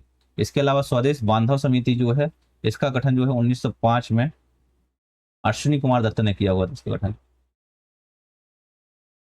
अश्विनी कुमार दत्त ने इसका गठन किया हुआ था। और इंडियन होम रूल सोसाइटी की स्थापना जो है 1905 में श्यामजी कृष्ण वर्मा ने लंदन में की हुई थी। श्यामजी कृष्ण वर्मा ने लंदन में की हुई थी, ठीक है। और HSRA का जो है समाजवादी गणतंत्र की स्थापना करना था उद्देश्य जो था, ठीक है। तो इसका सही आंसर जो है वो सी नंबर हो जाएगा। अगला प्रश्न, प्रश्न number 33। The philosophy of the bomb पुस्तक किसने लिखी हुई थी? अल्पना दत्त ने, सूरसेन ने, भगवती चरण बोहरा ने, या भगत सिंह जी के द्वारा? तो द फिलोसफी ऑफ द बम जो पुस्तक लिखी गई थी, ये basically Hindustan socialist Republic association है उसके प्रमुख सिद्धांतकारों में से एक थे। और यह जो बुक है भगवती चरण बोहरा के द्वारा लिखी गई थी। किसके द्वारा? भगवती चरण बोहरा के द्वारा लिखी गई थी। तो इनका जो है बम का परीक्षण करते समय विस्फोट में इनकी मृत्यु हो गई थी 1930 में, ठीक है। तो इनकी जो है मृत्यु जो है 1930 में हो गई थी। किस वजह से हुई थी? या शहीद हुए थे? मृत्यु ही हो गई थी, शहीद तो नहीं कहा जाएगा इनको। शहीद तब बोला जाता है आई थिंक कि, मतलब मैं मतलब सिर्फ एक कल्पना के तौर पे बोल रहा हूँ, मुझे एक्चुअल परिभाषा नहीं पता है, लेकिन शायद तक ऐसा कि जब दुश्मनों के द्वारा उनको गोली मारा जाए, फांसी लगाया, देन आई थिंक क्रांतिकारी शहीद बोला जा सकता है। बट जैसे यहाँ पे इनकी असामयिक मृत्यु हुई थी तो इस तरीके से बोला जा सकता है।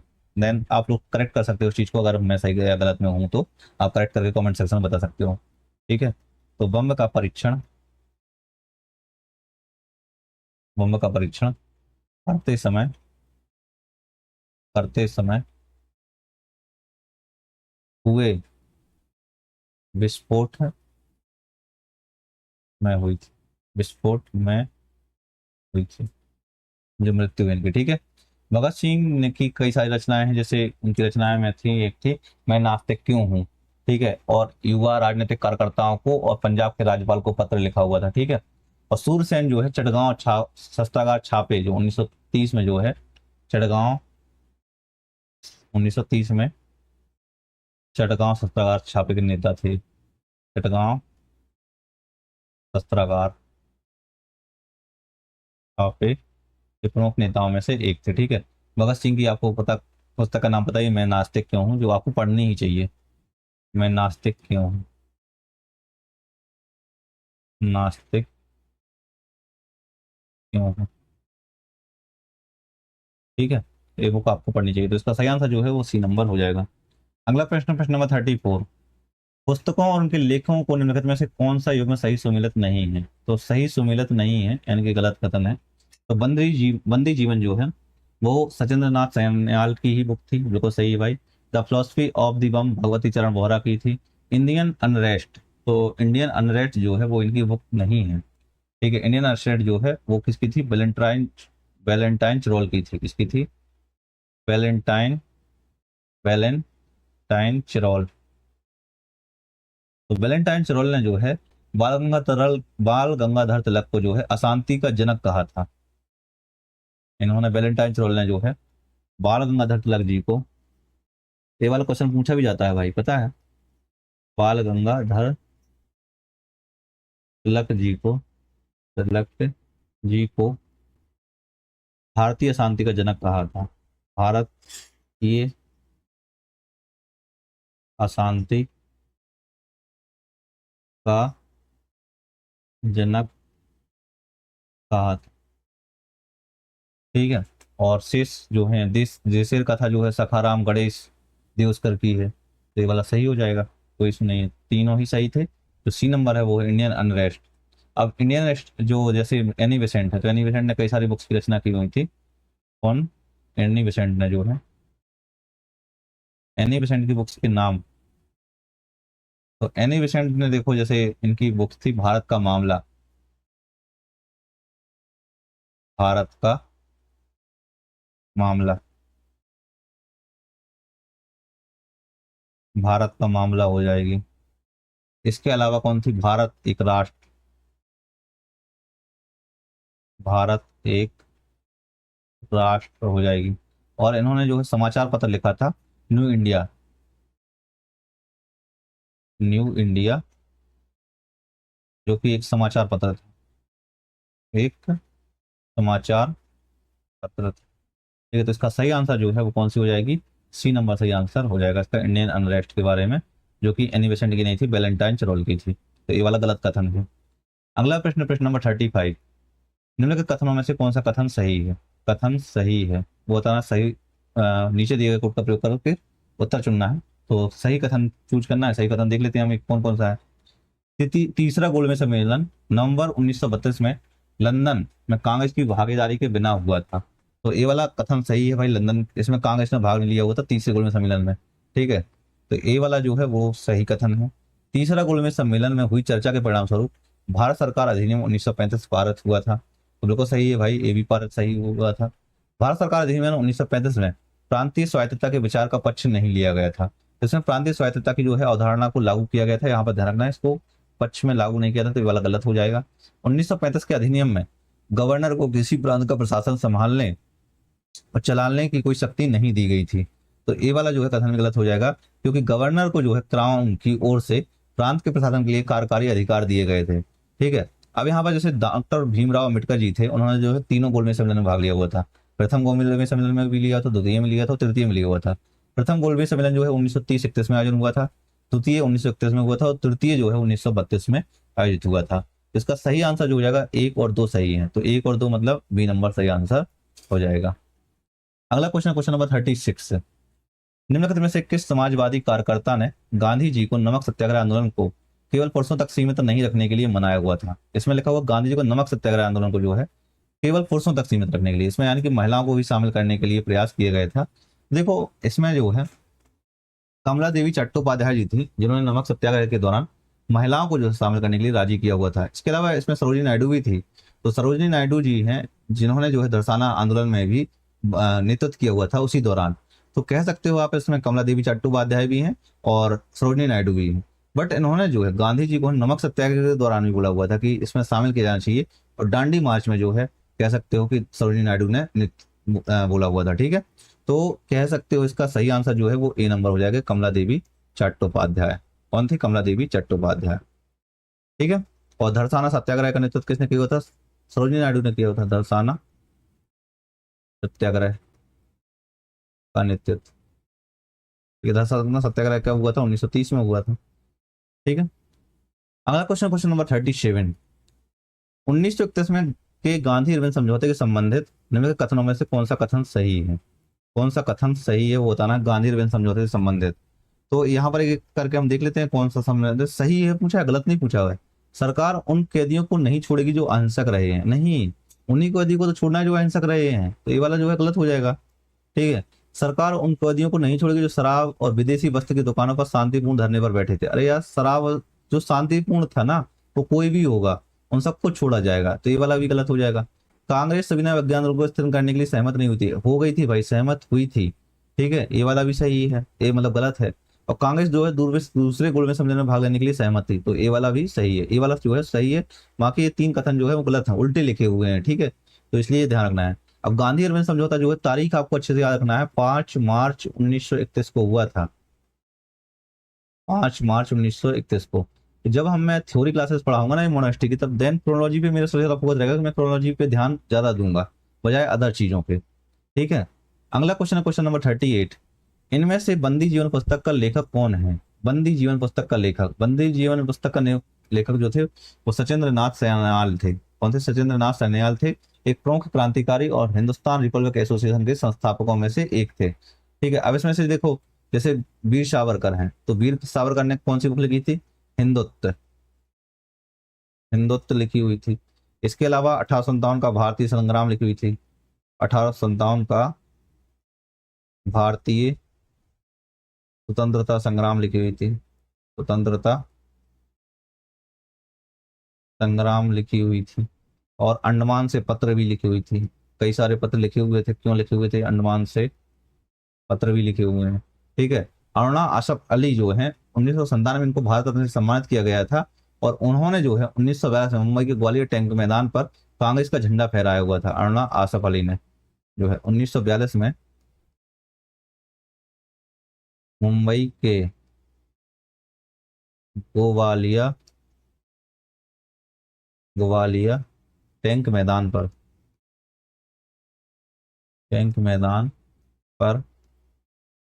कांग्रेस का झंडा फहराया था।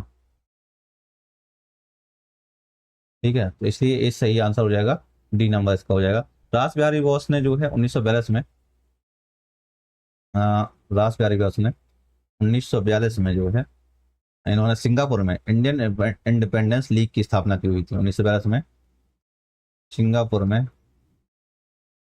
Indian independence league, Indian independence league की स्थापना की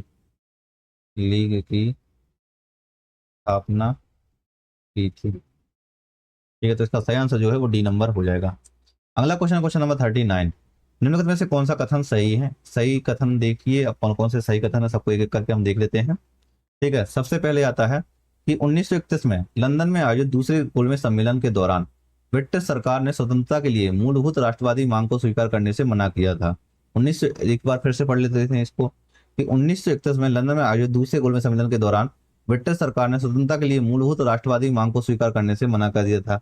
एकदम सही है भाई, इन्होंने मूलभूत जो स्वतंत्रता की मांग जो है, मतलब मूल स्वतंत्रता, भारतीय स्वतंत्रता जो है उसको स्वीकार करने से टोटल इनकार कर दिया कि हम नहीं स्वीकार करेंगे इसको।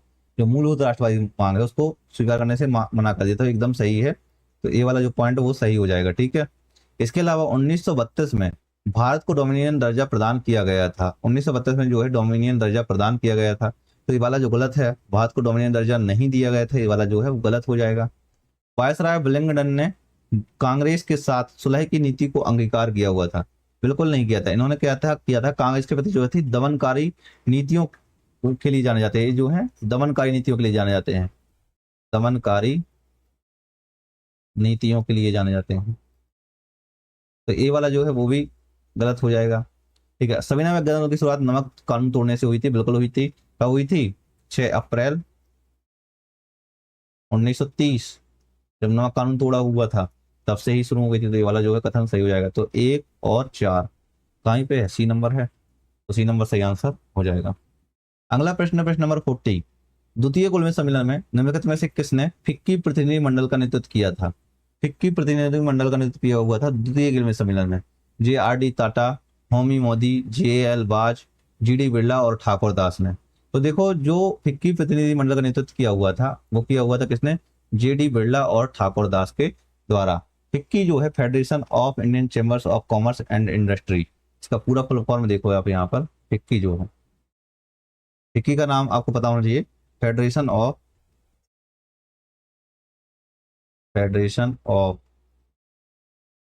Indian chambers of commerce and industry यानी फिक्की का प्रतिनिधित्व कर रहे थे JD बिरला और पुरुषोत्तम ठाकुर दास ने किया हुआ था इसका नेतृत्व। इसने JD बिरला और पुरुषोत्तम ठाकुर दास ने इसका नेतृत्व किया हुआ था। अब जो फिक्की की स्थापना है, फिक्की की स्थापना जो है, स्थापना 1927 में हुई थी। किसने की हुई थी? JD बिरला और पुरुषोत्तम ठाकुर दास ने की थी। और JRD टाटा जो है भारतीय विमानन का जनक कहा जाता है इनको। JRD टाटा को, जो यहाँ पर JRD टाटा है ना, इनको इसका भारतीय विमानन का जनक कहा जाता है। भारतीय विमानन का जनक कहा जाता है, इनको जो है 1992 में भारत रत्न की उपाधि से सम्मानित किया गया। भारत रत्न से सम्मानित किया गया था। ठीक है, इसलिए सही आंसर जो है वो D नंबर हो जाएगा। अगला प्रश्न, प्रश्न नंबर 41। निम्नलिखित में से किसने वर्ष 1928 में गठित भारतीय राज्य समिति इंडियन स्टेट्स कमेटी की अध्यक्षता की हुई थी?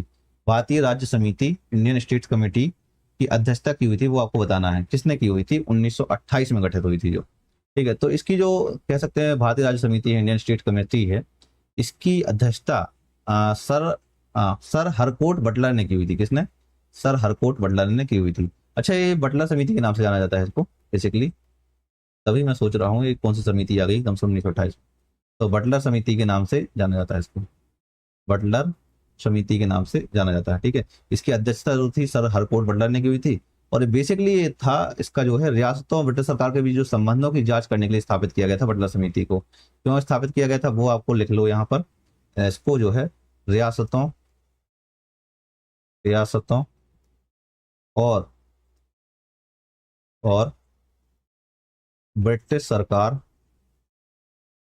ब्रिटिश सरकार के बीच संबंधों की जांच करने के लिए स्थापित की गई थी। संबंधों की जांच करने के लिए स्थापित की गई थी।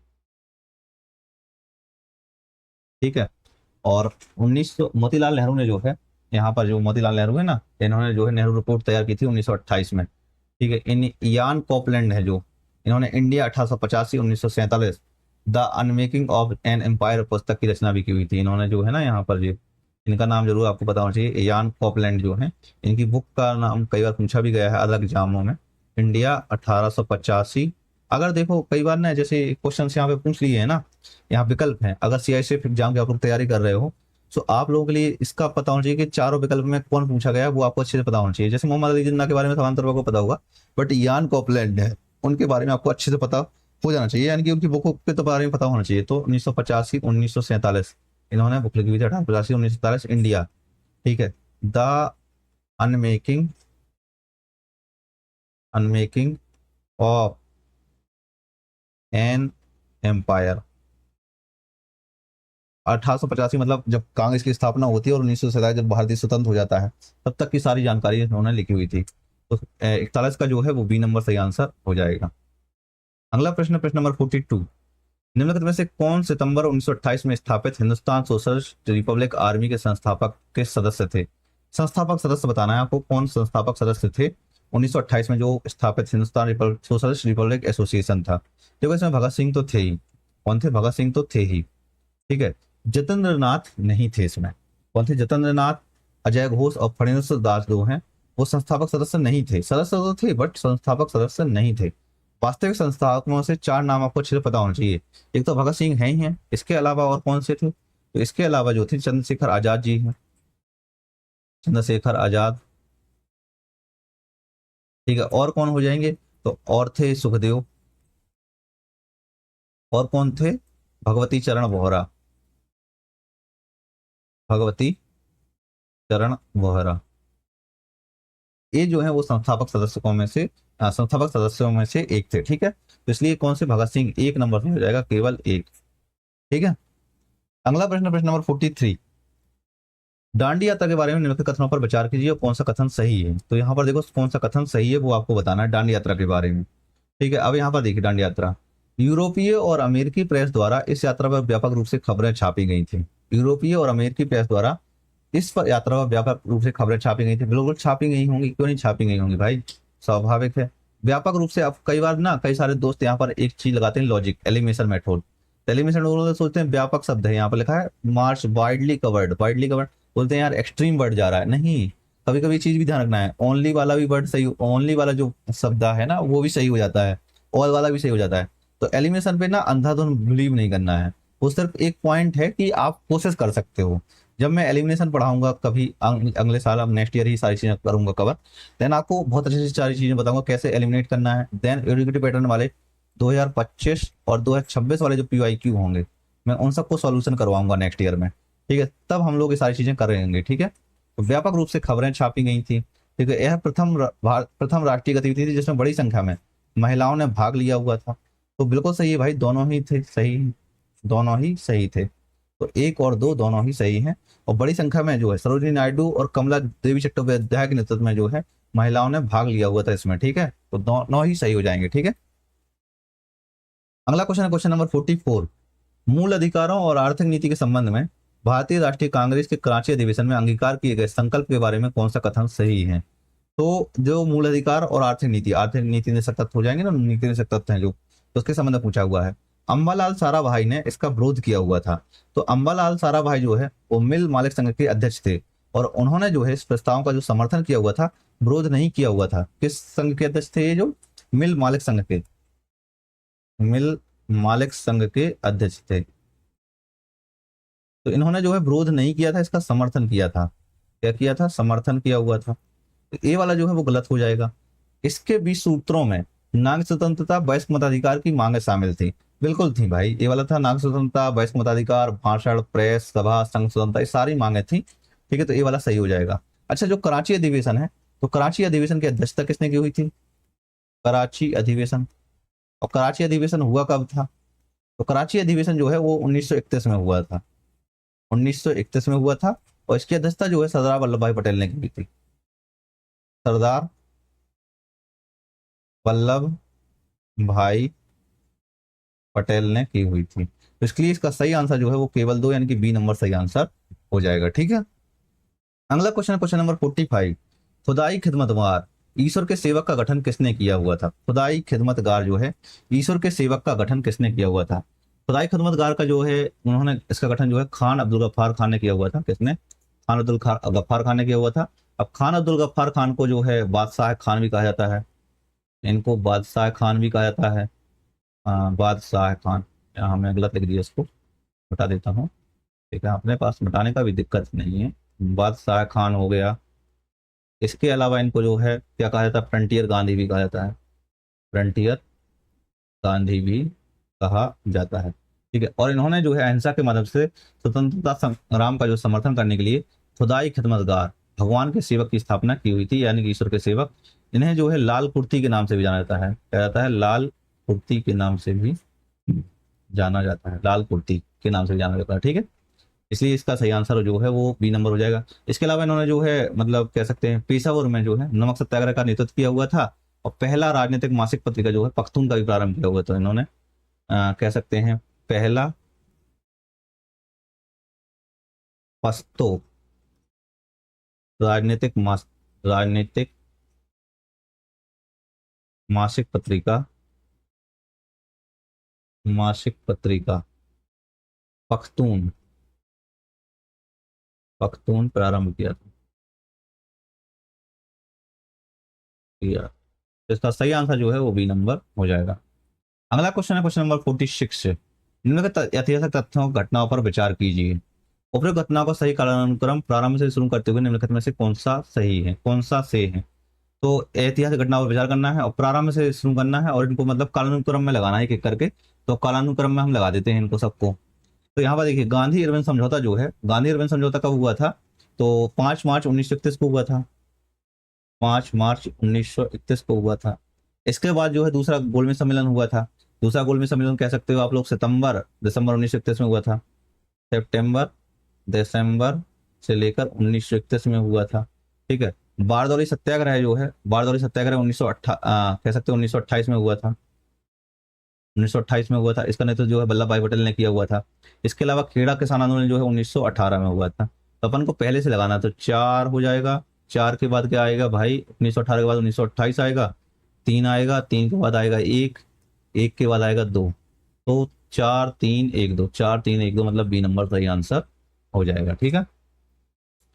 तो देखो हमने टोटल जो है 46 से क्वेश्चंस कंप्लीट कर लिए हैं, और अभी तक अगर आपने एक रैंक अप यूआईक्यू बैच के बारे में नहीं सोचा है तो प्लीज सोच सकते हैं। मेरे अनुसार मैं कहूंगा कि आप वीडियोज के लिए मत खरीजिए, प्रैक्टिस क्वेश्चन के लिए जरूर खरीजिए, क्योंकि चैप्टर वाइज अगर आप प्रैक्टिस करना चाहते हैं इससे बढ़िया कुछ सोल्यूशन आपको मिलेगा नहीं। सारे प्रश्नों का एक ही जगह पे सार संग्रह मिल जाएगा। बाकी अगर आप वीडियोज देख रहे हैं देन आपके लिए अच्छा ही है, और यूट्यूब पर फ्री सारी वीडियोज उपलब्ध हो ही रही हैं। आने वाले समय में हम थ्योरी क्लासेस भी लॉन्च करेंगे जल्द से जल्द, देन यहाँ ए वाला बैच वहाँ पर भी उपलब्ध होगा। इसी तरीके से हम वहाँ क्लासेस भी करेंगे मंडे, वेडनेसडे और फ्राइडे। ठीक है। फैटमैन और घटना चक्र और अदर देन जो सारी बुक्स हैं उन सब का कंपाइलेशन हम वहाँ पर स्टार्ट करेंगे। ठीक है। तो बैच के लिए अच्छा PYQ50 के नाम से आपको कूपन कोड यूज करना है, PYQ50 के नाम से कूपन कोड यूज करना है, और यह बैच जो है आपको 149 का मिल जाएगा। बाकी आप लोग जो प्राइम जीएस प्रैक्टिस मीडिया है उसको भी ज्वाइन कर सकते हैं, फ्री ऑफ कॉस्ट में है, बहुत ज़्यादा कॉस्ट नहीं इसकी। और आपकी कोई भी क्वेरी होती है तो आप मुझसे व्हाट्सएप पे पूछ सकते हैं और ईमेल भी कर सकते हैं, मैं वहाँ पर आपको जवाब दे दूंगा। ठीक है। बाकी अगर आपने पिछली क्लासेस नहीं देखी हैं तो पिछली क्लासेस आप देख सकते हैं, जहाँ पर अभी तक हमने जियोग्राफी भी कंप्लीट कर ली है, पॉलिटी भी कंप्लीट कर ली है, एंशिएंट हिस्ट्री भी कंप्लीट हो गई है, और मेडिवल हिस्ट्री भी कंप्लीट हो गई है।